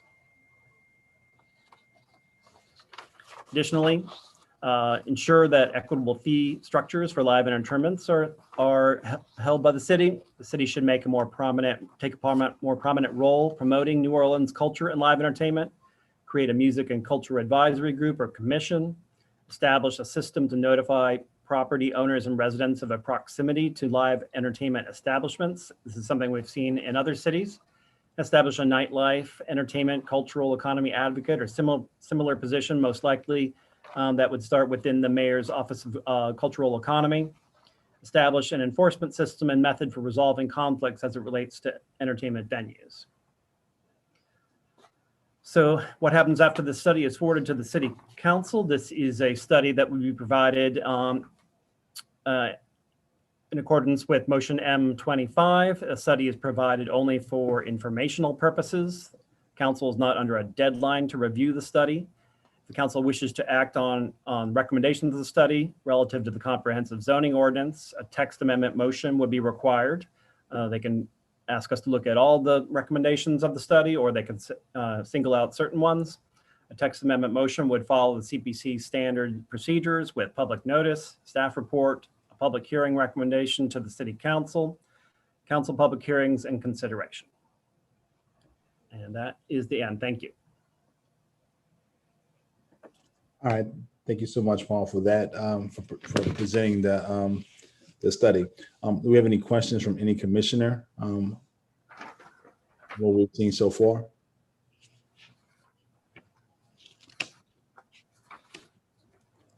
Questions or comments?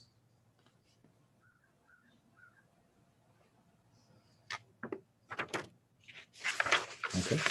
All right. Well, we've finished our agenda for today.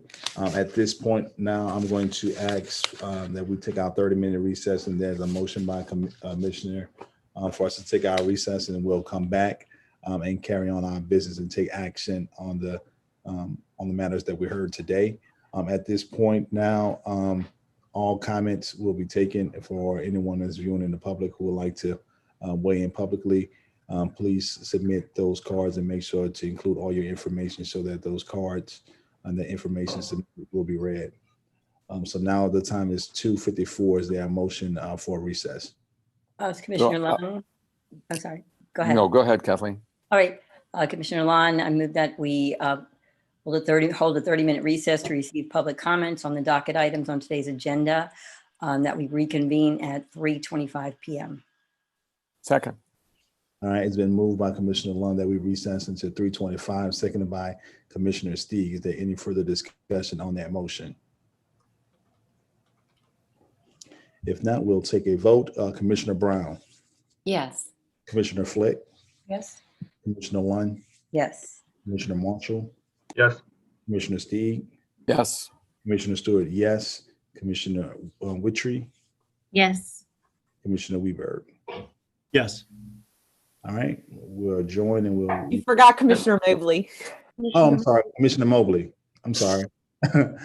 Unanimous support for recess, and we'll reconvene at 3:25. Note that not all of us forgot Commissioner Mobley. Duly noted. Commissioner Mobley didn't speak up either. Maybe she forgot herself. It happens sometimes. That I doubt. See everybody soon.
Okay, commissioners, the time now is 3:27.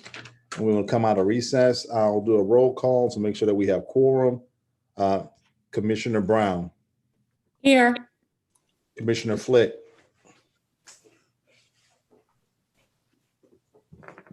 Commissioner Flick, Commissioner Lund, Here. Commissioner Mobley, Here. Oh, come on. Commissioner Marshall, Here. Commissioner Steve, Here. Commissioner Stewart, present, Commissioner Witry, Present. Commissioner Weberg. Present. There we go. Okay. We have 8 commissioners present, and we're still waiting for Commissioner Flick to return. At this time now, I think staff is working to combine all public comments. That we can start hearing the public comment. Staff, just let me know when you're ready.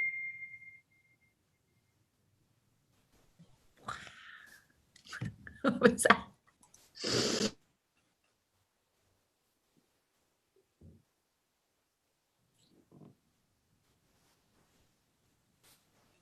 Was that just in my headset or was there a little ding? We've all been beamed back to Earth.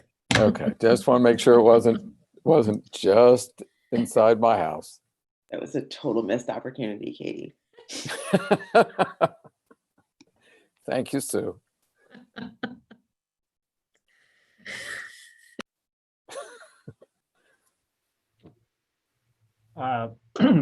Mr. Chair, there's no public comments for the first zoning docket.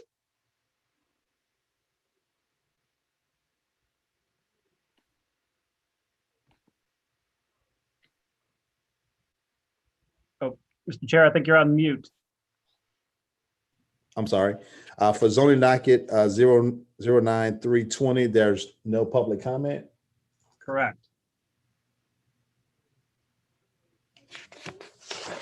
At this time now, commissioners, is there a motion or any questions for staff? I'll make a motion.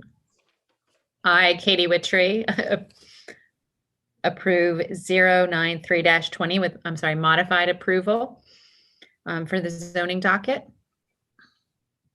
Is there a second? Second. Commissioners, Commissioner Brown, second, sorry. All right, we have a motion by Commissioner Witry for modified approval, seconded by Commissioner Brown. Is there any further discussion on the motion?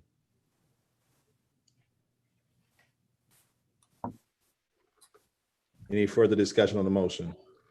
If not, I'll call the question. Commissioner Brown, Yes. Commissioner Flick, Yes. Commissioner Lund, Yes. Commissioner Mobley, Yes. Commissioner Marshall, Yes. Commissioner Steve, yes. Commissioner Stewart, yes. Commissioner Witry, Yes. Commissioner Weberg. Yes. All right. Unanimous support for the motion. Let the record reflect that Commissioner Flick has joined us, so we have all commissioners present. We'll continue on with our agenda. Zoning docket 9420. There's no public comment and the staff recommendation is approval. All right. Is there any questions for staff or a motion by a commissioner?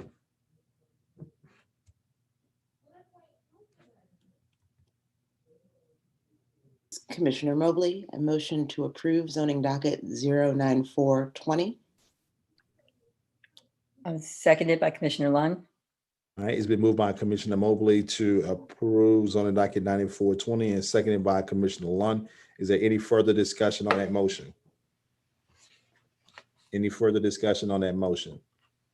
If not, I'll call the question. Commissioner Brown, Yes. Commissioner Flick, Yes. Commissioner Lund, Yes. Commissioner Mobley, Yes. Commissioner Marshall, Yes. Commissioner Steve, Yes. Commissioner Stewart, yes. Commissioner Witry, Yes. Commissioner Weberg. Yes. Unanimous support for approval. The motion has passed. Zoning docket 9520. Sorry, the staff recommendation is for approval subject to 5 provisos. No public comments. All right, no public comments.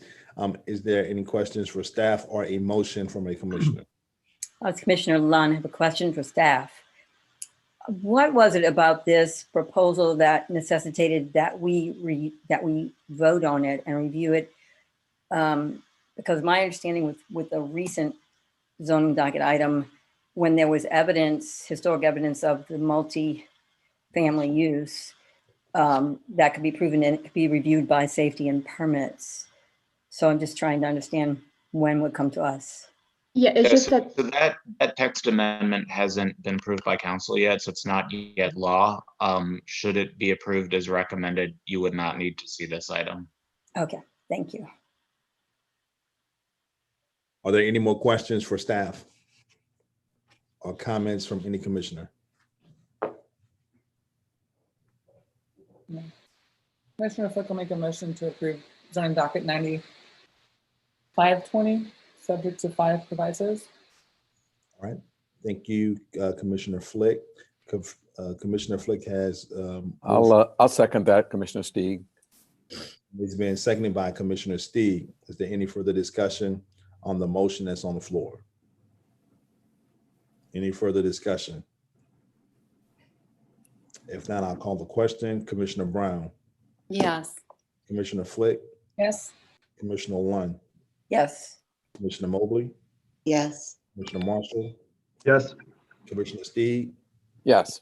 Commissioner Stewart, yes.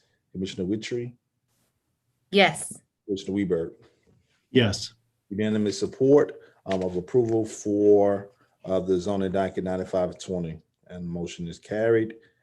Now we'll move on to zoning docket 9620. And I see that we have public comment. So at this time, I'm going to ask that staff read the public comments into the record. All right, Mr. Chair, the first comment is from Jamison Rose, 2006 Orleans Avenue. I'm in support of this. I feel as though we needed something like this, fresh. I love it. Next from Dashika Rochelle Davis, 9920 Morrison Road. In support, I had the pleasure of meeting this young man riding my bike. He was cleaning outside of his venue and Circle Food Store parking lot, assuming he was an employee of Circle Food Store. I was asking their store hours. He took his phone out to look up the answer to my question. Thereafter, he responded, I do not work for them, but once my venue receives the proper credentials, we'd love to have you pass by. I'm all for Black-owned, respectful businesses. What an awesome establishment to add to the city of New Orleans. Next, from Kendra Alexis, 2309 Milan Street, in support of the application. The gallery is definitely one of the premier community partners in this area. The owner is known in the community to assist at-risk and previously incarcerated youth and promotes the rights of individuals in the LGBTQ community. The gallery has partnered to provide support at community events and giveaways to underprivileged youth, and in support of granting licensure for the gallery NOLA, and I'm sure members of our neighboring community as well. Next, from Mariah Moore, 3403 New Orleans Street, in support. The gallery, which is the business that Willie Morgan runs, is more than just an entertainment venue. The gallery provided a safe space for LGBTQ advocates to distribute mutual aid, as well as other resources to LGBTQ community, specifically the Black community, earlier this year when the pandemic first shuttered Arc City. With an already limited number of spaces dedicated to LGBTQ people, specifically those of color, it is my hope that you will approve the zoning application. The gallery fosters a positive, safe space for an already marginalized group to come together in a place that we all know will be safe. Thank you, Ryan Moore, activist advocate. Next, from Shelley White Rose, 2510 Soniat Street, in support. Would love to see this fulfilled. I am definitely in favor. It is a great contribution to the community. Please let this through. Next, from Gary Bell, 6201 Dorothea Street, in support. A proud graduate alum of Southern University at New Orleans. Wonderful to see my fellow alum catapult such a wonderful establishment. I know this business will be great for the community.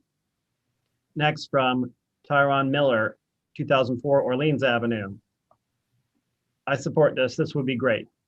Next, from Ariat Thomas, 7865 Briarwood Drive, in support. I've passed this venue quite a few times visiting my elderly parents. This young man is always outside cleaning the area, speaking to passersby and waving to those driving past. Much cleaner than before he took over the place. Thank heavens, because before it was an eyesore to the area. Hope he stays. We need citizens and business owners like him. This is the city that care for God, but clearly he is trying to change that. Approve the gallery NOLA. Next, from Jaleh Lee, 1511 Sear Street, in support. Happy to support this new establishment, great addition to the city of New Orleans and community in a whole. Let's allow this business to thrive by your approval. Thank you. Next, from Keith Walker, 1621 North Billary, in support. Can't wait to visit this venue when it opens. Happy they are doing the proper thing instead of opening illegally with large crowds hanging outside. I've passed by many times at night and the area is completely lighted and secured. Thank you for coming to our community with a bright light. We need it. Hopefully it'll run the crackheads away or give them jobs. Next, from Dewin Broad, in support, 7730 Mill Street. I believe that the gallery located at 1544 North Claiborne Avenue is a great asset to the LGBT community here in New Orleans. I have lived here my entire life, and the gallery is not only a bar lounge, but a safe haven for people in the community. Next, from Wendy Carroll, 1200 Henriette DeLille, in support. A great addition to the neighborhood. Happy to support this venue when it opens. We need more Black-owned businesses that care about saving the culture. Next, from Shelley White Rose. I believe there was already a comment from her.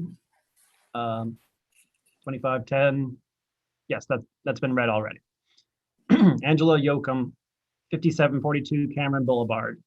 Oh, I'm sorry, that was the last one. Yeah, right. Okay. All right. So at this time now, we've heard all the public comments for this zoning docket for 9620. At this time, any comments or a motion from any commissioner? Just a comment. I mean, if you know the site, it is the perfect place for something like this, in that it's located in between St. Bernard and the Harp.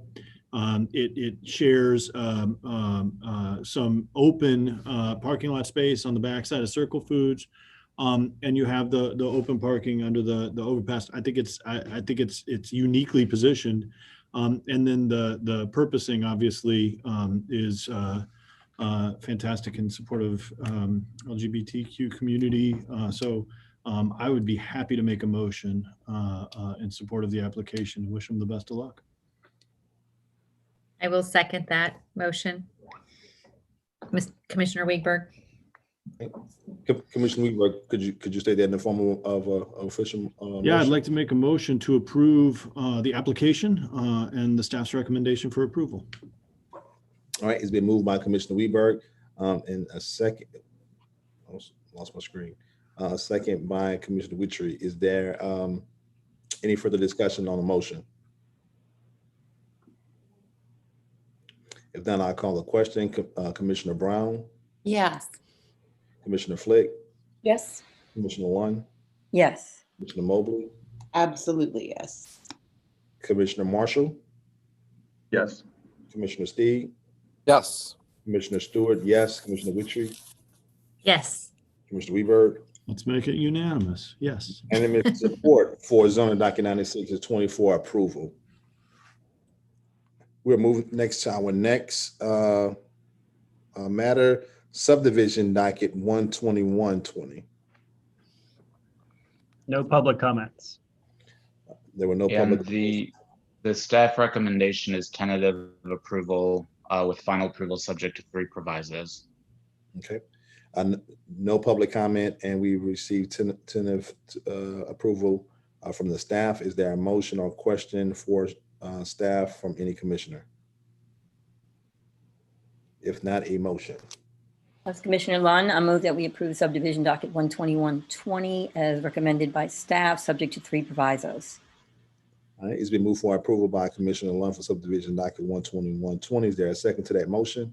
Commissioner Flick is second. Commissioner Flick has seconded that motion. Is there any discussion on that motion? There's no discussion on that motion. I'll call the question. Commissioner Brown. Yes. Commissioner Flick. Yes. Commissioner Lund, Yes. Commissioner Mobley, Yes. Commissioner Marshall, Yes. Commissioner Steed, Yes. Commissioner Stewart, yes. Commissioner Witry, Yes. Mr. Weberg, Yes. unanimous support for approval for subdivision docket 12120. We'll move on with subdivision docket 12220. The staff recommendation is tentative approval with final approval subject to 3 provisos. Okay. We received a recommendation from staff for tentative approval. There were no public comments to read into the record. So at this time, is there any discussion by any commissioner or a motion for subdivision docket 12220? Commissioner Brown moves approval for subdivision 20, I'm sorry, I can't read it because my screen just lost it. 12220. 12220. All right, it's been moved by Commissioner Brown for approval for subdivision docket 12220. Is there a second to that motion? Commissioner Flick, a second. Commissioner Flick and a second that motion. Is there any further discussion on the motion? Any further discussion on the motion for approval? If not, I'll call the question. Commissioner Brown, Yes. Commissioner Flick, Yes. Commissioner Lund, Yes. Commissioner Mobley, Yes. Commissioner Marshall, Yes. Commissioner Steed, Yes. Commissioner Stewart, yes. Commissioner Witry, Yes. Commissioner Weaver, Yes. unanimous support for the subdivision docket 12220 for approval. And we will continue on to subdivision docket 12320. There's no public comment. And the staff recommendation is tentative approval with final approval subject to 4 provisos. Are there any questions for staff or a motion from our commissioner? Commissioner Lund, I have a question. So this proposed subdivision is classified as policy B subdivision request. The question I have is there are so many lots throughout New Orleans that are in the range of 28 to 30 feet, but would be just under the 30-foot frontage requirement that would it require a revision of our subdivision regulations to change that frontage requirement? I'm pretty sure I know the answer, but that's my first question. Yeah, it's really the zoning ordinance that would need to be revised in the historic urban districts, which include, most of the older neighborhoods of the city. The minimum sizes or lot size is 30 feet, lot width is 30 feet. So this rewriting the subdivision regulations wouldn't address that. It's a regulation that's in the zoning ordinance, so it would have to be revised there. Okay, so that can be addressed when we look at amending the CZO? Yeah, it's something that certainly could be considered. Okay, and my second question is, so if they had not proposed the changing the frontage amounts on one lot and making one of them compliant, would this, it would still have required a subdivision, it would still have required coming before us, correct? Because they're both, in order to build 2 residences, because they're both do not meet requirements, frontage requirements, correct? So there's actually so these are non-conforming lots because while they are substandard of that 30-foot requirement, they, they're existing conditions, and there are regulations in the zoning ordinance that actually allow non-conforming lots such as this to be developed with singles or doubles, provided that all the setback requirements are met. So if the property owner wanted to develop doubles on these 2 29-foot lots as they are and not change the lot boundaries, that's something that, assuming the design was okay, could be done by right without needing CPC approval. And it would just be considered a non-conforming lot with right. Okay, so it was the fact that they wanted to change the dimensions of the frontage of one that precipitated requiring coming before us. Exactly. Okay, and in your review of the second criteria, you said that you considered it, the staff considered it an improvement in general that one of the lots would become compliant, correct? Yeah, right now we have 2 non-conforming conditions, and so the proposal would bring one of them into compliance, even though the other would, would become a little bit further out of compliance. So we think on balance, that's sufficient to be characterized as an improvement and to be approved. And in the event that they went before the Board of Zoning Adjustments and the variance was not allowed, it did not pass, would they be able to go back to 2 29-foot non-conforming lots and develop 2 doubles or 2 singles? Yeah, that would be possible.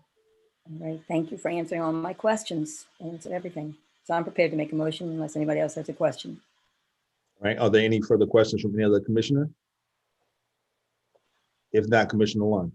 Already, I'd like to move for approval of subdivision docket 12320. Tentative approval is recommended by staff, subject to, I believe it was 3 provisos. Is there a second to that motion? Commissioner Mobley. 4 provisos. I'm sorry, 4 provisos, subject to, amend that, subject to 4 provisos as recommended by staff. Brown will second the motion.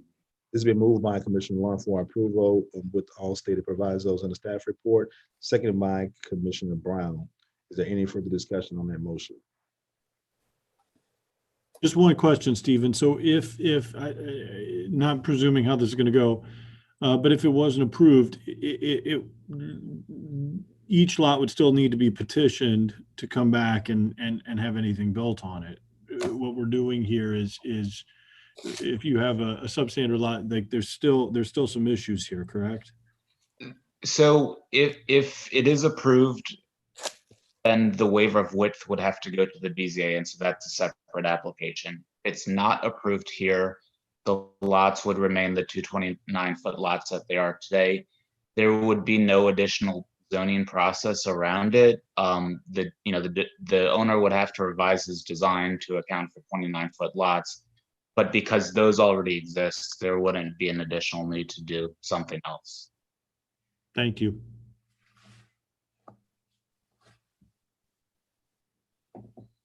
Okay. Are there any more any further discussion on the motion? If not, I'll call the question. Commissioner Brown, Yes. Commissioner Flick, Yes. Commissioner Lund, Yes. Commissioner Mobley, Yes. Commissioner Marshall, Yes. Commissioner Steve, Yes. Commissioner Stewart, yes, Commissioner Ritchie, Yes. Commissioner Weberg. Yes. Unanimous support for support of the motion, and it's approved. We'll go on to our next item, which is property disposition 00420. There were no public comments for this matter, and we received a request from staff for deferral to the January 12th meeting. At this time, are there any comments or a motion from a commissioner? Commissioner Brown will make a motion to defer this matter to the January 12th meeting per staff's request. Seconded by Commissioner Lund. Commissioner Stewart, point of clarification. I think we're on subdivision docket 12420. And so that was not a deferral recommendation. That was approval with 1 waiver and 4 provisos. I'm sorry, I think I skipped ahead. So Okay, and I withdraw my motion. I'm sorry, so we're on subdivision docket 12420? Yes. Okay. I'm sorry about that. And no public comment. And again, staff recommendation is tentative approval with final approval subject to 1 waiver and 4 provisos. All right.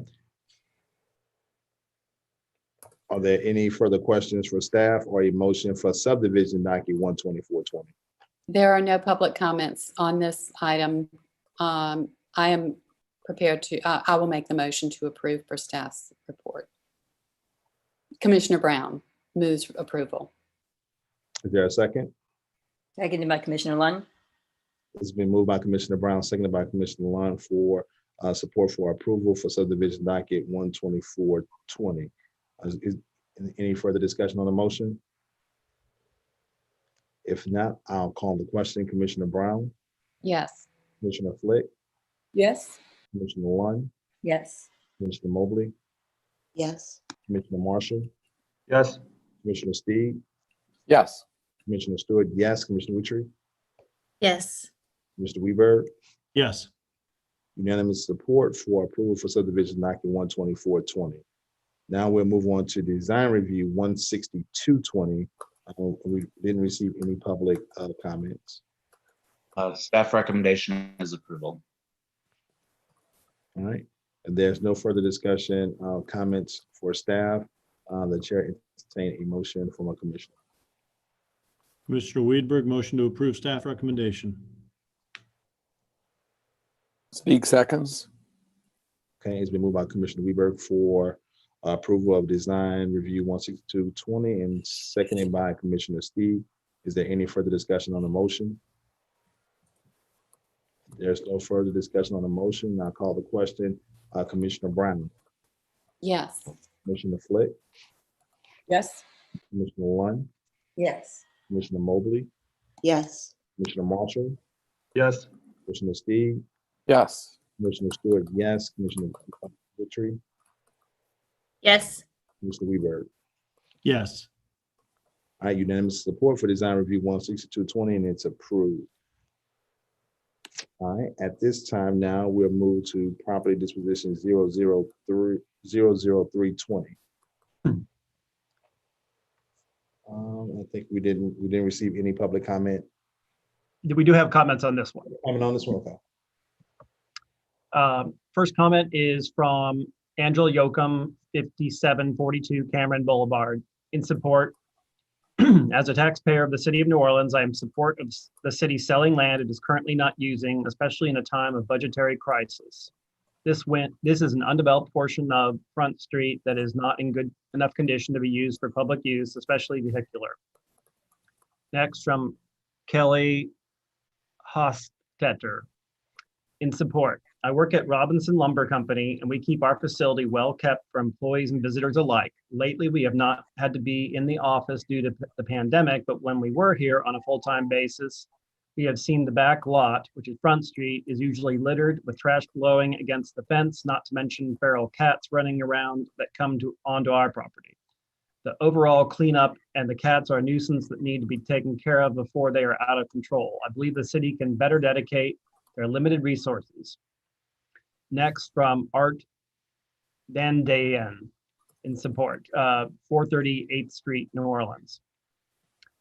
I own a home around the corner from this location. I've had some dealing with Robinson Lumber Company. They are excellent family-owned company that has always supported the city of New Orleans. 30 years ago, they purchased the property on 4000 Chapatulas from an old phone company. The place used to look like a concentration camp with guard dogs. They transformed it into a beautiful building, both on the outside and in. I look forward to see how they transform the frontage road from its current dilapidated state into something, but it got cut off.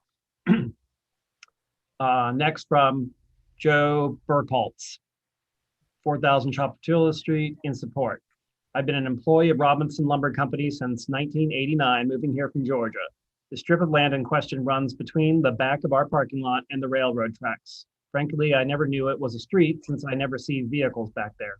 We are often working in the office at night and our business is worldwide. It can be a bit unnerving coming out to my car at night, knowing only by the glow of cigarettes that there are people standing a few feet away in the shadows.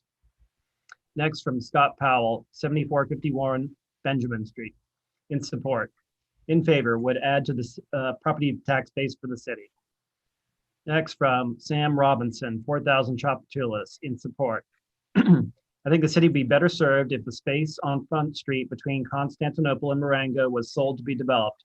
Working at 4000 Chapatula Street, I've always been concerned about safety issues back there. We have seen a dead body years ago, drug deals, trash, and just sketchy people walking around. Robinson Lumber would be in a position to expand employee parking or put it to another good use. Next, from Melissa Stein, 1029 Esplanade Avenue, in support.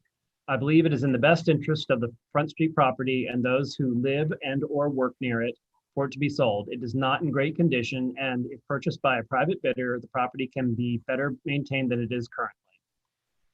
Next, from Vincent Perry, 111 Mark Twain Drive, River Ridge, in support. My interest in this case is that I work at Robinson Lumber and I often work late at night not so much now during the pandemic, but under normal circumstances.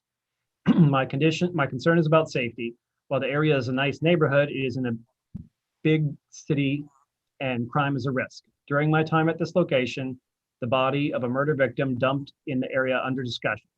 One of our staff came in early and noticed it just across the fence from his parking spot. On several occasions, I returned to my car in the evening to find that persons unknown had, and that is cut off. Next from Daniel Lennon, 1814 Constantinople, in support. This is a clear case of the city of New Orleans owning a piece of unused land that needs to be put back into commerce. There is no reason to hold onto a street which only exists on paper. We just lost an election which would have generated much needed funds for our 2021 city budget. We need to sell. Next from Jacqueline Monteith, 930 Washington Avenue, in support. Hopefully the new owners will have enough space to build needed new homes or maintain it as a green space. Quite honestly, I was not aware that the lot was a street, and on several occasions I have seen the lot being used by neighbors as a place for their dogs to go potty. The lot will be better maintained if it was privately owned. Next from Garner Robinson, 4000 Chapatulas, in support.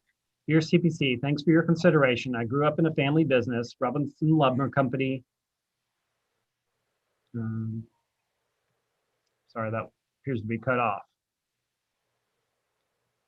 Next from Shoko Ostroff, 4000 Chapatulas, in support. This strip has remained unmanaged for a number of years, although it may be utilized by the surrounding residents. Next from Emily Laska, in opposition. 3983 South Front Street. I've lived on Front Street for 8 years and have seen many changes come about. I love this little unknown corner, and for the most part welcome the changes that have come about recently with the influx of businesses to the area immediately surrounding the block. The part of Front Street that is being discussed today has been used lately as parking for these businesses, and I am grateful. One of the strange things about living on the street is that we don't have sidewalks, let alone regular street parking. I don't want to lament business growth in the community. I want to encourage it. If this parcel of land is sold and subsequently fenced off and not used for this purpose, it will have a direct effect on my quality of life. Specifically, should parking become more scarce, it will be difficult to get my daughter in and out of the house safely. Her mobility is fine, but she does have a developmental delay, makes her supervision more necessary and direction difficult. Things like bringing in groceries to the house will become very difficult if I had to park blocks away. I wouldn't even have a sidewalk to apply for a handicap space at. This has not been an issue so far, since overflow parking has been on that piece of South Front Street, and I hope that it can remain that way. Also, the street is shaped like a cul-de-sac, and there are times that one or sometimes both ends are blocked off. Delivery trucks utilize the end near Chapatulas, and not too long ago, a giant pothole erupted and had that street shut off at that point. Having that area for passage in these scenarios is really clutch. I can understand the desire to do something with the space, but really it serves a purpose, and to sell it and change that use will be detrimental to all the people who live on this little corner of the world.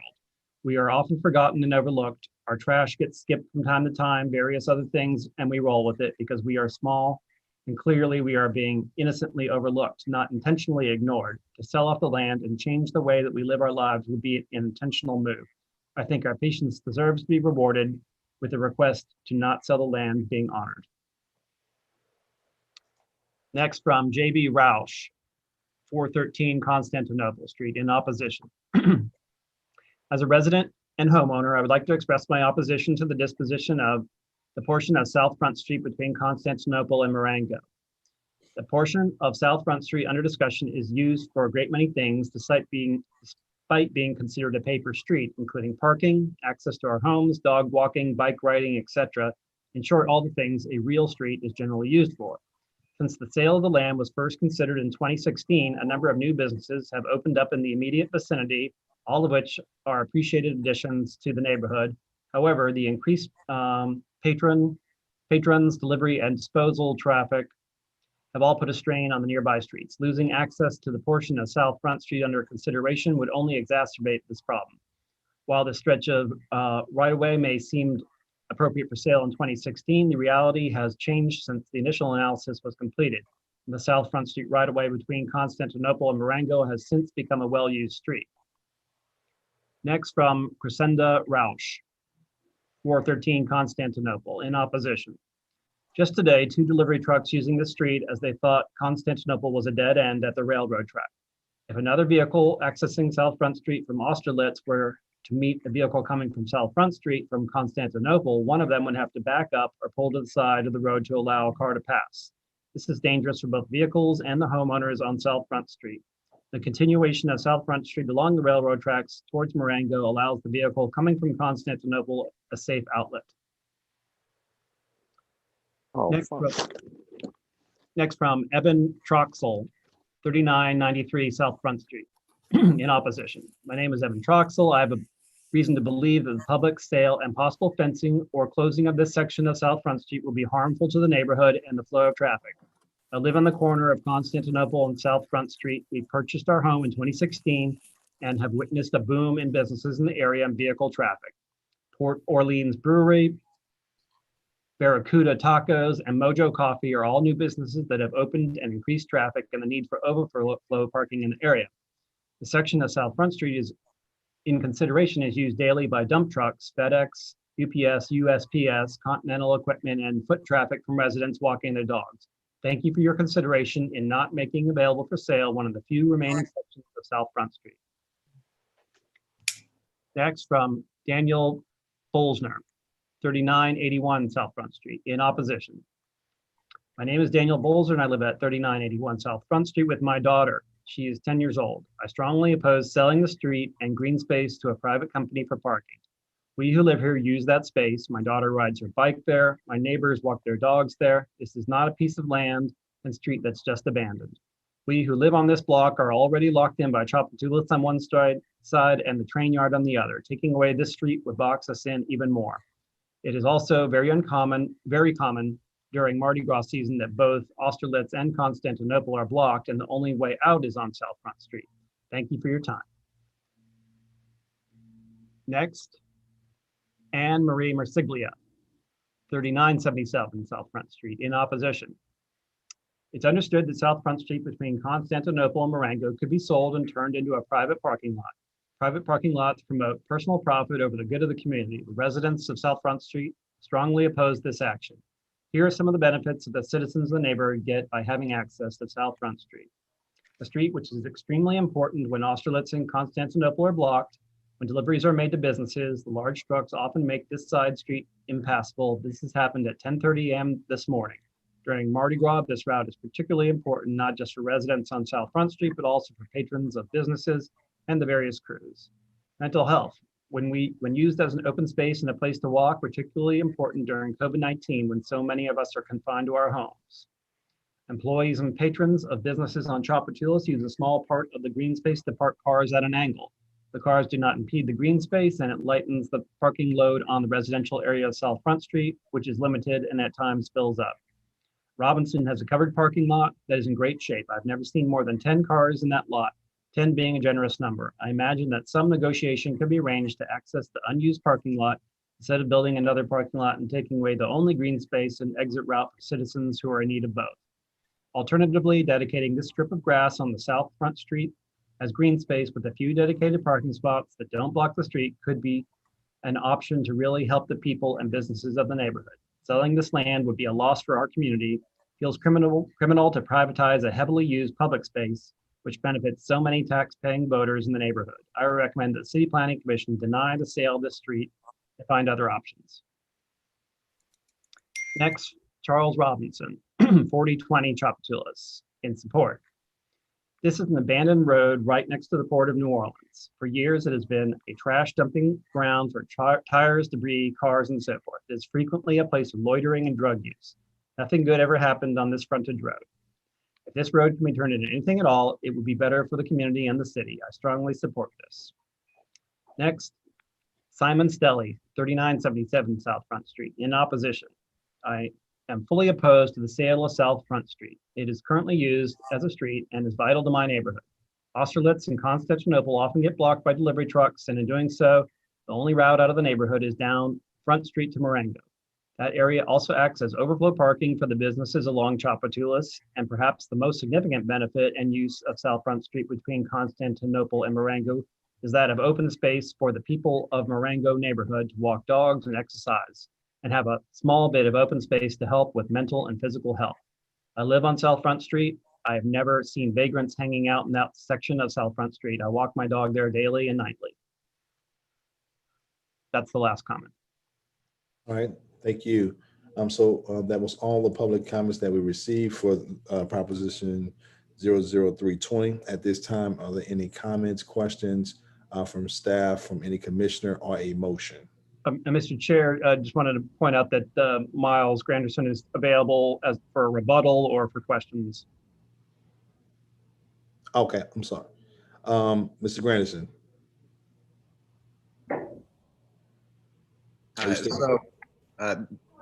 As noted, I think you can see that that the street that's back there, it is a undeveloped street that's been noted. I know a few neighbors chimed in as to potential uses, whether it be dogs or anything else from that line of reasoning. Again, I think this is generally a pretty simple one. Other portions of Front Street for this exact same reason have been sold off in recent years, and much further back than that. If you look on really any map of the city, you'll see that there really aren't very many portions of Front Street that still remain in use, and the ones that do are probably the one in the one block I think that's been mentioned because it still has some houses on it, but certainly not this one. That all being said, we certainly Robinson Lumber I think has been very clear that they consider themselves to be a good neighbor since they moved to that location in the 80s and don't want anything other than to be a good neighbor. So what we would like to do certainly is to get approval today and to move forward based on I think all the sound reasons as pointed out primarily I think by the staff report, but to the extent that there is any concern that this commission may have as to neighbors that have expressed concern, which we, by the way, we're not aware of. And I think that the concern has been just in the last, few days. But we certainly have no opposition to having conversations and trying to continue to be a good neighbor in that sense, whether that be after an approval or whether that be with a deferral. So our first request would certainly be for an approval. But if there is some concern with regard to any of the neighbor comments, we're certainly happy to be good neighbors and continue conversations, which we will do regardless as we move forward in this process, whether that be moving forward in advance of council consideration and after, or whether that be now with a deferral, if that's what this commission feels is most appropriate. All right, thank you, Mr. Granderson. Are there any comments or questions from any commissioners or staff, or a motion? I have a question for Mr. Granderson. It seems like many of the problems could be solved, the community benefits agreement, and some thoughtful consideration about how to share the space and make it more productive. Has that been on the table for Robinson Lumber? Do you think that that's something that if we granted a deferral could be on the table? So it has not come up, and again, as I mentioned, there really I think there were 7 comments in opposition, and we're not really aware of those. I think there was one that we had received, or we were aware that came in a while back, but I think the others have been recent that we weren't aware of. So that no, there hasn't been any consideration or conversation along those lines to date, or awareness of any opposition that would be there, from these 7 individuals. So that said, I don't know whether it would be in the form of a community benefits agreement or not, but certainly there is an openness to have conversations since there was not an awareness of any opposition, and now that there is, certainly we're happy to have conversations and see if we can sort of reach a good positive equilibrium.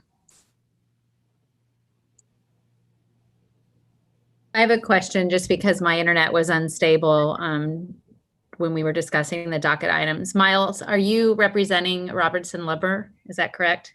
Yes, representing Robinson Lumber. And just to follow up on what I was saying a second ago, again, I think we would love to talk to the community more and have a little more engagement, since we weren't aware of concerns or along those lines. But I think as long as the intended sort of needs and desire for reasons for the property that Robinson Lumber would have, they would certainly be willing. I think the other thing to get to here, and this is sort of a legal point to mention, is that we are not the applicant and do not own the property. So we really would not be in a position even to do that. This really is a situation where the city is determining whether or not this is appropriate for disposition, and then to put it for auction. And we are obviously very clearly expressing an interest. The client is in purchasing the property, but we wouldn't really be in a position to necessarily legally encumber something that we don't have the authority to do so. But certainly I think some good faith commitment to engage the community is something that we can do now that we're aware of some concerns. Steven, Let me add. I I'm have a sorry, couple more Kate. questions. Yeah. When is this one on deadline for? So you could defer this from today for up to 45 days. So you would need to, your only option really would be to defer it to the first January meeting, January 12th. Okay. I mean, I know we have some other questions, but I'm torn at this one just because I know that the city definitely is in needing of some resources, but it sounds like a discussion with the neighbors. It seems like a very coveted small parcel, and the neighbors have spoken in opposition. And since Miles is here, I think it would be great to do some type of deferral for the next 30 days would be my recommendation, but I'm happy to hear from the other commissioners. And speaking to that just quickly, is that it probably seems that and kind of a abandoned, vacant, kind of undeveloped little decrepit strip between a railroad track and a parking overhang for that exists there now is probably not really the condition of what you would want to see a city-owned property be permanently. So I would presume that at the end of the day, the reasonable choices that would be here don't involve leaving it in its present condition, but rather involve either a disposition or in appropriate circumstances, or the city making some decision to not consider it as excess property, but rather to consider it as something that needs investment. So if it's going to be a street, it shouldn't be grass, and if it's going to in mud, and if it's going to be something else, then that's that. But I don't think that the city's necessarily in a position or desiring to do so. So sort of having and the reason why you might. So I think that that's one of the choices before us, and I don't know that sort of keeping that in its present condition is there. So I think a consideration is worthwhile as to whether the city is going to not just not receive income from it, but whether or not the city is going to actually invest into it. Right. So let me add I add a comment, Commissioner Steig? So Miles, Mr. Granderson, I don't think that last comment is your concern. That's the Planning Commission's concern as to whether if it remains mud or not. But if we were to defer, speaking to your point about not having the legal ability to enter into an agreement, you would have the ability to enter into an agreement that would be contingent on your acquiring the property if it were put up for sale. And I think that's what if there's a deferral, and if that's the sentiment of the body, don't let that technicality stand in your way, because there's a way around that technicality. And I think the sense of our group is going to be, if we do a deferral, is going to be, we definitely do want you talking to the neighbors and trying to reach some agreement that would apply if you buy the property. And I hear, and what I'll just sort of say as a just reservation to that is, and as we sort of know in doing this line of work, is in terms of whether there's an agreement, whether that's sort of an official agreement or not an agreement. If there are, one thing is that we're not necessarily talking, there's, I think, 14 individuals, some of which of course are employees of the of Robinson, but there's 14 individuals that express support, 7 that have expressed some opposition. And so, it probably would not be necessarily accurate to say that there's this, community united in opposition. And so what I would say is that I don't know who the party would be to reach an agreement with. If it would be 7 individuals, I don't know that that would necessarily be good practice to say we're just going to take 7 random people in opposition and reach an agreement in privity with them. Well, maybe we need to hear from you. I'm hearing a lot of backtracking, and I think we need to know, are you, if you have all these reservations, then tell us that you don't really think you can reach out to the neighbors, whoever they might be, and then we'll know, and we'll be able to make our decision based on your informing us of that. So I don't. So I think we've expressed even before, and even before directly asked, that we were entirely comfortable in reaching out and having conversations with neighbors that we didn't realize, had until just a couple of days ago had issues with this. But what the reservation that I'm making now is as to whether or not it would be something that we would want to do to say, whether it be 7 or 5 of the 7 or however many, to enter into some contractual agreement with 7 individuals who have expressed opposition at a single public meeting. I don't know that that's something I certainly can't commit to that. But what I certainly can commit to is that there absolutely will be conversation, engagement, dialogue, and an effort to come back to this commission, with what we certainly would have liked to have brought had we been aware of there being the opposition in the first place. Mr. Granderson, can you do you know your clients? I know they're interested in the property, and there's some steps that have to be taken before that they could even actually bid on the property, right? But do you have an indication of what your client plans on doing with the space? Is it really just to add on to the current parking lot now, or are there some other future developments that they intend to use the parcel for? Sure. So the immediate use would be to bring it into the existing property, if successful at auction, bring it into the existing property, and it would expand the employee parking area there. As noted, this has been a growing company. They acquired another company from out of state and kept the headquarters here and grew as a company that way, which is something we need more of in the city. But so they're a growing company. They would do that initially. I think in the long run, they don't have a specific plan, but they certainly want to sort of maintain the ability to build within city code there, if that's what would be decided to do. Right. Okay. I'll just share this with the commissioners. I do understand the reservation about this, but I think what's before us is all the city agencies have decided that this property or this street isn't useful to the city as a whole. And I think what's before us is, if we allow this property to go to auction, whether this company purchased Mr. Miles, the lumber company purchased it, or another entity purchased it. And I think it would probably behoove us to try to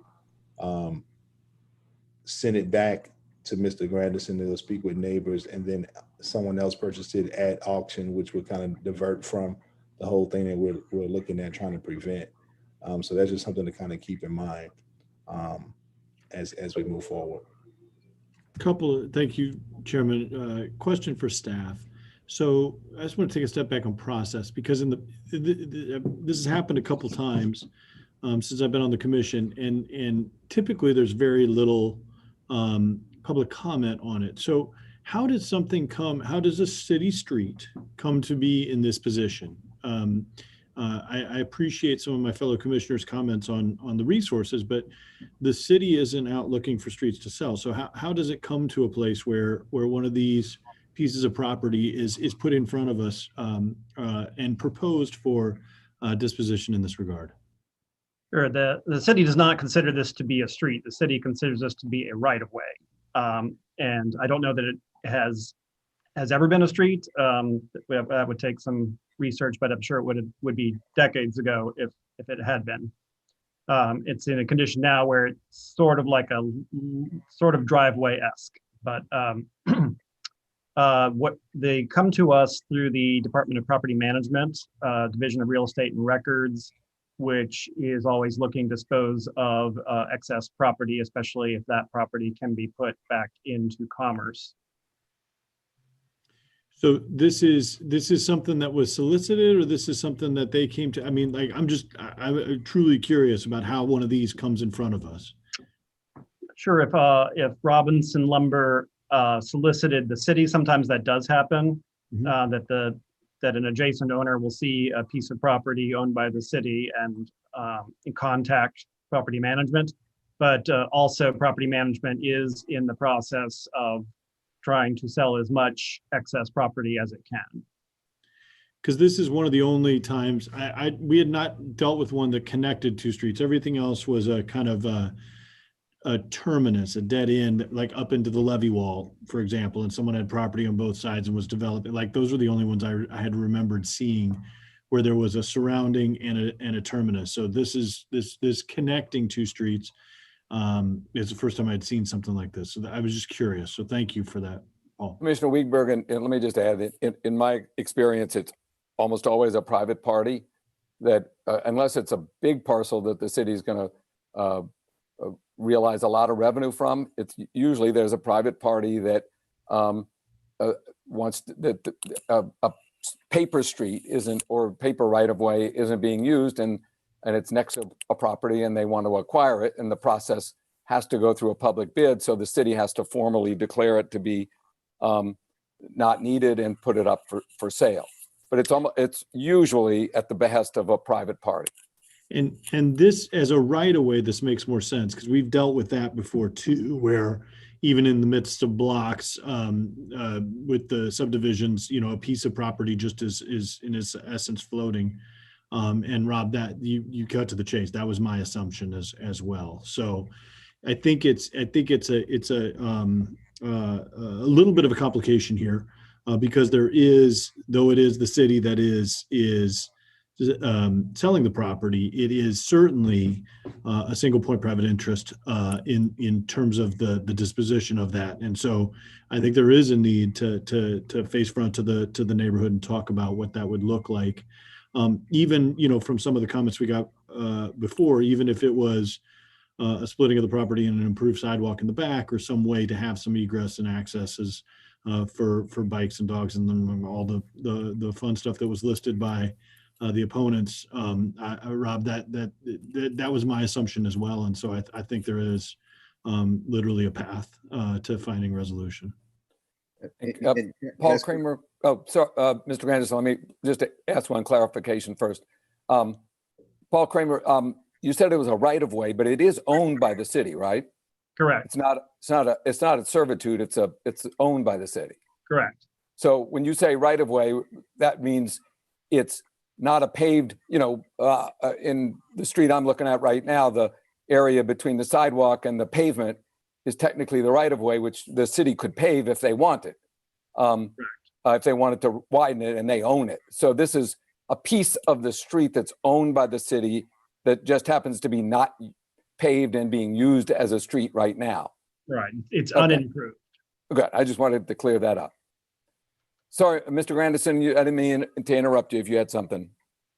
I was just going to note that it's just to clarify that Commissioner Wiegberg was referring to connecting two streets. If you go to the west, there is no street. There is I think it would be Marengo at that point, comes up perpendicular to Front Street and to the river, but there's no continuation of Front Street there. That also is not public street. So So it's really just that little jut out of Marengo towards the railroad. And then on the other side, the east side of the property, Front Street is literally 1 block. And then if you go further to the east, there is no Front Street there as well. So what it does is between Constantinople and I'm not sure what the next street over is, there is a U that's formed coming down from Chapatulas. So this portion of Front Street would connect, if it were an actual street, would connect just between Constantinople and Marengo, but there would be nowhere else to go. There's no continuation. This isn't, creating some jump displacement. This is, there is absolutely no Front Street anywhere around here except for that one singular block.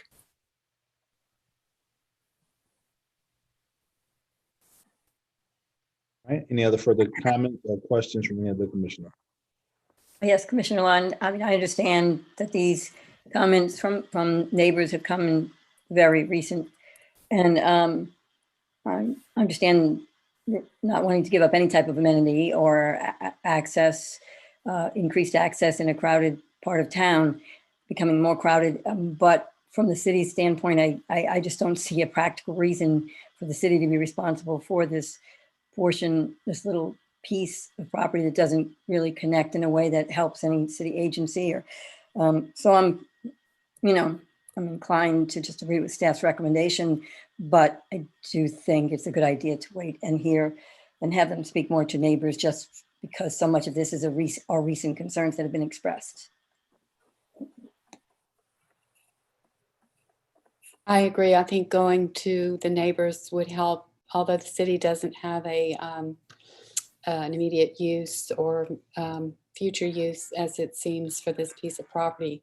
The neighbors are New Orleans citizens and taxpayers, and if they have expressed these concerns, I think we need to go back.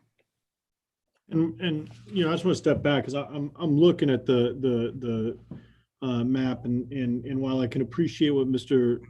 Granderson said about the streets, I mean, I'm looking at the map, and there are in between Marengo and the next street over is Milan. There's the Port Orleans Brewing, and those all have parking lot accesses from the backside of the property on the Front Street extension. So though they are maybe private paved versions of the right of way, it does have a continuation there. And so I think when the neighbors are referring to it, they may be letter of the law wrong, but they are right in terms of how this flows and works back there. So again, I think there's some common ground to be had.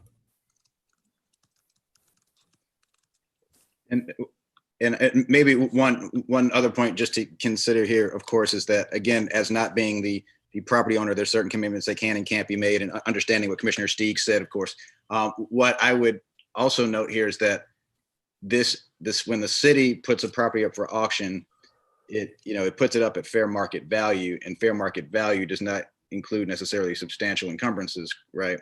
And so the law requires the city to put a property up for fair market value. And I think a party that were to purchase a property would then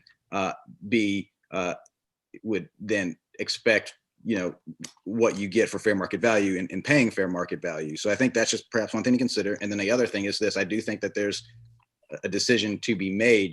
Commissioner Wiedberg, you mentioned that there might be some access back there. I'm not familiar with that, and if there is, it's certainly not from anything that shows up on the city property view or anything like that as an actual city or street.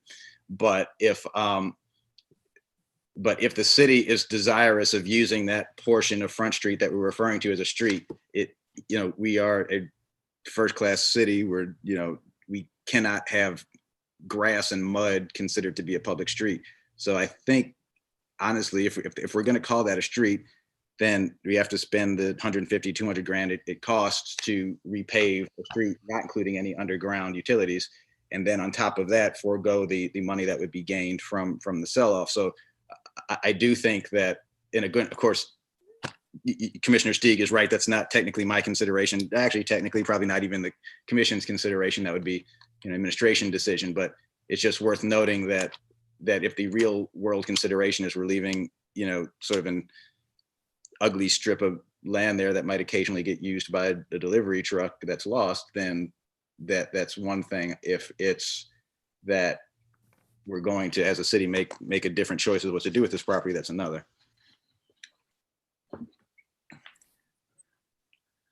I'm prepared to make a motion. Is there? All right, so at this time, any other comments from any other commissioners? Any thoughts? If not, Commissioner Moultrie. I would like to make a motion to defer it to the first meeting in January. Miles, I appreciate your comments, and I know that you also do a lot of community engagement at your firm. So I would appreciate it if there could be some neighborhood agreement or just some conversation with them, since you were not aware of all of the opposition prior to today. And that would be my motion. All right, it's been moved by Commissioner Moultrie for a deferral to the January 12th meeting next year. I second that. It's been seconded by Commissioner Steve. Is there any further discussion on that motion? No, I think good points have been made in every direction on this. I think, again, my comment is that previously when we've heard these kinds of things, there's been no neighborhood pushback on utilization of the site. We heard that this time. I think that needs to be investigated, honored, and see what can be done to strike balance on that. So I'm completely comfortable with the motion. Okay, so I'll ask Commissioner Moultrie. So in your motion, you're asking that he, Mr. Granderson, reach out directly to those who've spoken to opposition or a particular block, just to kind of be more specific on what's to be accomplished during this deferral. Yes, the block that's in question. I mean, just even looking on the Google Maps, I would say for the individuals that live right there, there seems to be a handful of houses on that block. And so if there can be a conversation with them, or at least an effort to reach out, because I don't think that there was any community engagement there.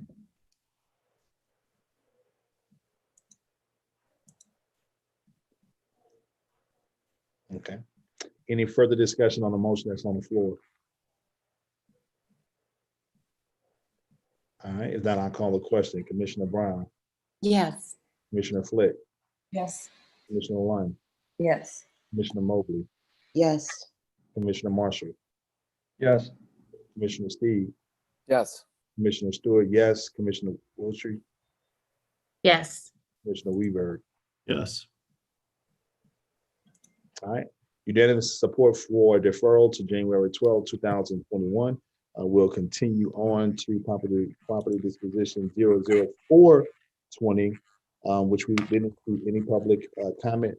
However, we did receive a request from staff for a deferral to the January 12th meeting. Is there any further discussion on property disposition 00420 or a motion from any committee? Commissioner Flick will make a motion to defer property disposition 0420 until the January 12th, 2021 meeting. All right, it's been moved by Commissioner Weidberg will second. Commissioner Weberg has second. Is there any further discussion on that motion? If not, I'll call the question. Commissioner Brown, Yes. Commissioner Flick, Yes. Commissioner Lund, Yes. Commissioner Mobley, Yes. Commissioner Marshall, Yes. Commissioner Steve, Yes. Commissioner Stewart, yes. Commissioner Moultrie, Yes. Weberg, Yes. unanimous support once again for deferral to January 12, 2021. Our last docket matter, outdoor live entertainment study. The first comment on outdoor live entertainment study is from Christopher Behrens. 1235 Poland Avenue. In support, I believe that this study does a great service in clarifying the rules and parallels needed in a city with so much outdoor and indoor music happening. The requirement that reception facilities cannot be within 200 feet of a residential district was a great hindrance to many commercial corridors in such a diverse and mixed city. Deleting this requirement will be a huge step in the right direction. Next, from Melinda Cohen, 1235 Poland, in support. Deleting the 200-foot requirement between residential districts and reception facilities is an absolute necessary change in stimulating growth in many slow to grow neighborhoods. This requirement should really be for outdoor music only. Next, from James Dufresne, 1322 Esplanade Avenue, in support. Deleting the 200-foot requirement from indoor music reception facilities is important to our smaller artists and the culture of New Orleans. Next, from Tristan Dufresne, 1300 Montague, in support. I'm in support of many of the new and improved rules and regulations outlined in the outdoor sound study, specifically deleting the 200-foot requirement between reception facilities and residential districts, which I believe will help promote growth in many commercial corridors. Want to see Bywater grow with opportunities. Next, from Ethan Elstad, 1307 Aretha Castle Haley, representing the Music and Culture Coalition of New Orleans. Would like to provide or request information regarding this application. I'm commenting to urge the City Planning Commission to defer consideration of the outdoor live entertainment study. The Music and Culture Coalition of New Orleans has been working with City Planning Commission staff to provide pathways for input for musicians and traditional culture bearers, and are pleased to see that a number of suggestions from this input were incorporated into the draft. However, the cultural community, even those members who provided input into the study, are largely unaware that this is being considered today, and MACNO has not yet had an opportunity to launch our community engagement strategy. Considering this study today would undercut any potential community buy-in that could be built, particularly as the botched rollout of the porch concert permitting process several weeks ago has engendered widespread distrust of the city's motives when regulating live music. As COVID-19 has placed a heightened importance on outdoor live music and entertainment, it is important that we adjust our policies to reflect this reality. However, we must also ensure this process and resulting regulations are equitable and that the cultural community has a full opportunity for input every step of the way. Deferring consideration of the study will provide that pathway for input, which will in turn create a stronger study and better regulations. I want to thank the City Planning Commission staff for their work and their commitment to making sure the voices of musicians and culture bearers have been included. Please just give us a little more time so we can try to stick the landing. Next, from Alan Johnson, 1418 Charters, representing Faubourg Marigny Improvement Association. In support, I would like to thank the staff for their work on this topic. This is not a simple subject to explore, and we would like to thank them for embracing the different opinions that people had. We think they have reached a good compromise vis-a-vis the commercial properties that abut residential properties. A curfew is an easy and simple way to assure that residential properties and outdoor music venues can exist together. I thank you for your consideration and urge you to approve the study. And that is the last comment. All right, thank you so much. Are there any other comments from any commissioner?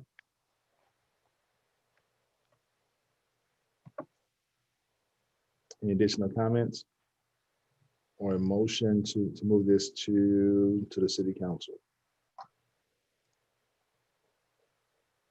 What does pausing look like? So there was one question about a little more time from MACNO, who does phenomenal work. So what does that look like? Staff, you've been working with them. Like what does that look like? Is that pause? Are there specific issues that you've been at that we feel like aren't closed? Like I know there's a recommendation, but I just wanted to investigate that comment a little bit. Yeah, I'm not sure that they have any specific objections. I think that they probably really just want more time to review the study. They have been aware that it's been out for a week. They have been aware of that the whole time. If it was to be deferred, well, I should say that the council's original timeline was for 2 months ago for completion, and we asked for an extension through December. I did touch base with the 2 council members that sponsored that motion, and they didn't seem to have any objection to a deferral. And your next meeting, it would be the January 12th meeting. If there's a pathway to do meaningful tweak and revise, I really was impressed by the correction on the charging for they reference it here, but charging for the porch permits versus just having to register for the porch permits and having them be free so that people can do some level of engagement of musicians during this time, because there's no other gigs. So I think if there's any way we can continue to work this and improve it before January, I would be open to that. Paul, what are your thoughts? I don't think that we have any objection to that. Seems like we have the okay from the council members that sponsored the motion. I guess we would just want to know whether you wanted any specific analysis added to the study. We haven't really gotten specific comments from MacNo, so I would be unsure at this point as to what to add to the study. I think it looks like you want to say something, so I'll let you go and then I'll wrap. I think it would be less a question of adding things to the study than of ensuring that the cultural community, which often needs more time to be reached and to consider things, has that time. There's a particularly unfortunate history of end of year regulations for music and culture in the city. Thank you for mentioning the noise ordinance many, many times in the report. And I think it's important that we not continue that tradition when we have the opportunity to give some more time for people to engage with the incredible work that's been done here. It's really an incredibly impressive report. That is very well said. I'm in agreement. The report's fantastic. Anything MacNo can do to activate members of the performing live music arts community and culture bearers, and have done fantastic job across time on that. So giving them a little more runway to do that, so that they can help us make sure that voices are present. I'm in favor of a deferral to January. I want to thank Commissioner Mobley for mentioning the noise or sound ordinance. During the presentation, I had wanted to say this little paragraph, but I misplaced it at the time. But just wanted to emphasize that this study team did meet with representatives of both the health and law departments about the noise or sound ordinance. And there are serious issues with the current outdated ordinance that make it difficult to enforce. And both departments acknowledge that revision is needed, which would be under the purview of the health department, which is also responsible for its enforcement. And this is likely not to happen until the COVID pandemic is more fully under control, freeing up the health department staff, as well as members of the public who would be needed to participate in the process of writing a new ordinance.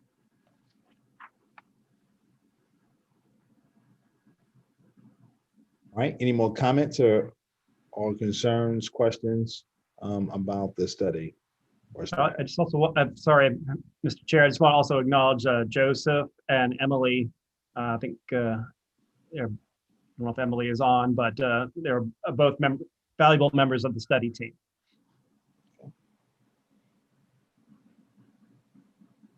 All right, any other questions for staff as it relates to the study or a motion? Motion to defer to January? First and second meeting.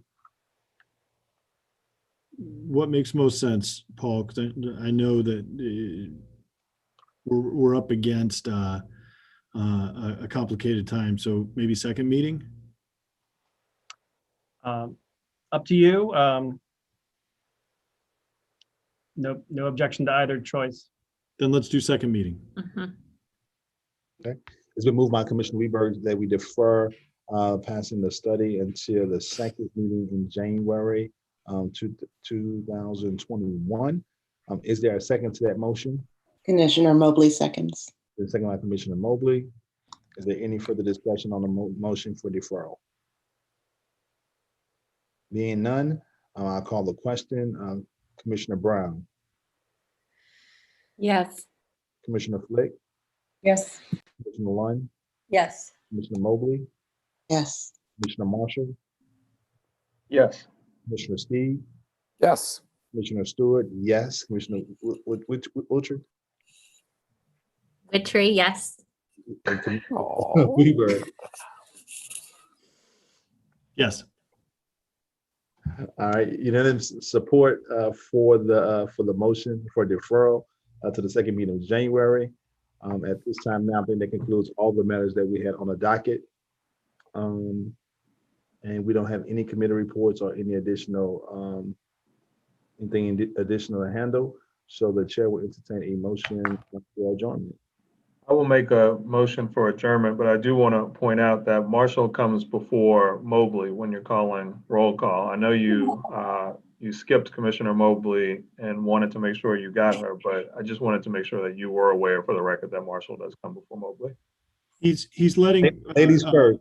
Only alphabetically. Because Witchery's going ahead of me too. So you're not ladies first. This is a process question, and I just want to understand how you arrive at this point and how this comes to us with Mobley coming before Marshall. I will second Nolan's motion so that he can see my name beneath his on the screen. To restore the proper order of things. I just, I've known Chairman Stewart for a while, and I just wanted to make sure that I understood his process and his system at arriving there. Have we voted on our adjournment motion yet? No. Yeah, before we go, remember, y'all, everybody has training to do, and in addition to everything else we've got going. I'm sure y'all got the email, but just ethics and sexual harassment. Yes. Thank you. So there's no everybody. For the record, I miss seeing all of you all in person. This is great via Zoom, but one day, hopefully, we will be able to get back together again in person. I hope so. It's been nice seeing everybody at least once every couple of weeks on the screen, but in person is much better. But y'all have happy holidays. Well, happy holidays, everybody. Happy holidays. Wait, so we still have to vote, y'all. We still have to vote. So it's a holiday acclamation. You want to say if there's no opposition, if everyone just hands up in support of the motion for adjournment, and then everyone's dismissed. I hope you guys have a great new year. Yep. Thanks so Happy much. holidays, y'all. Stay safe. Happy holidays.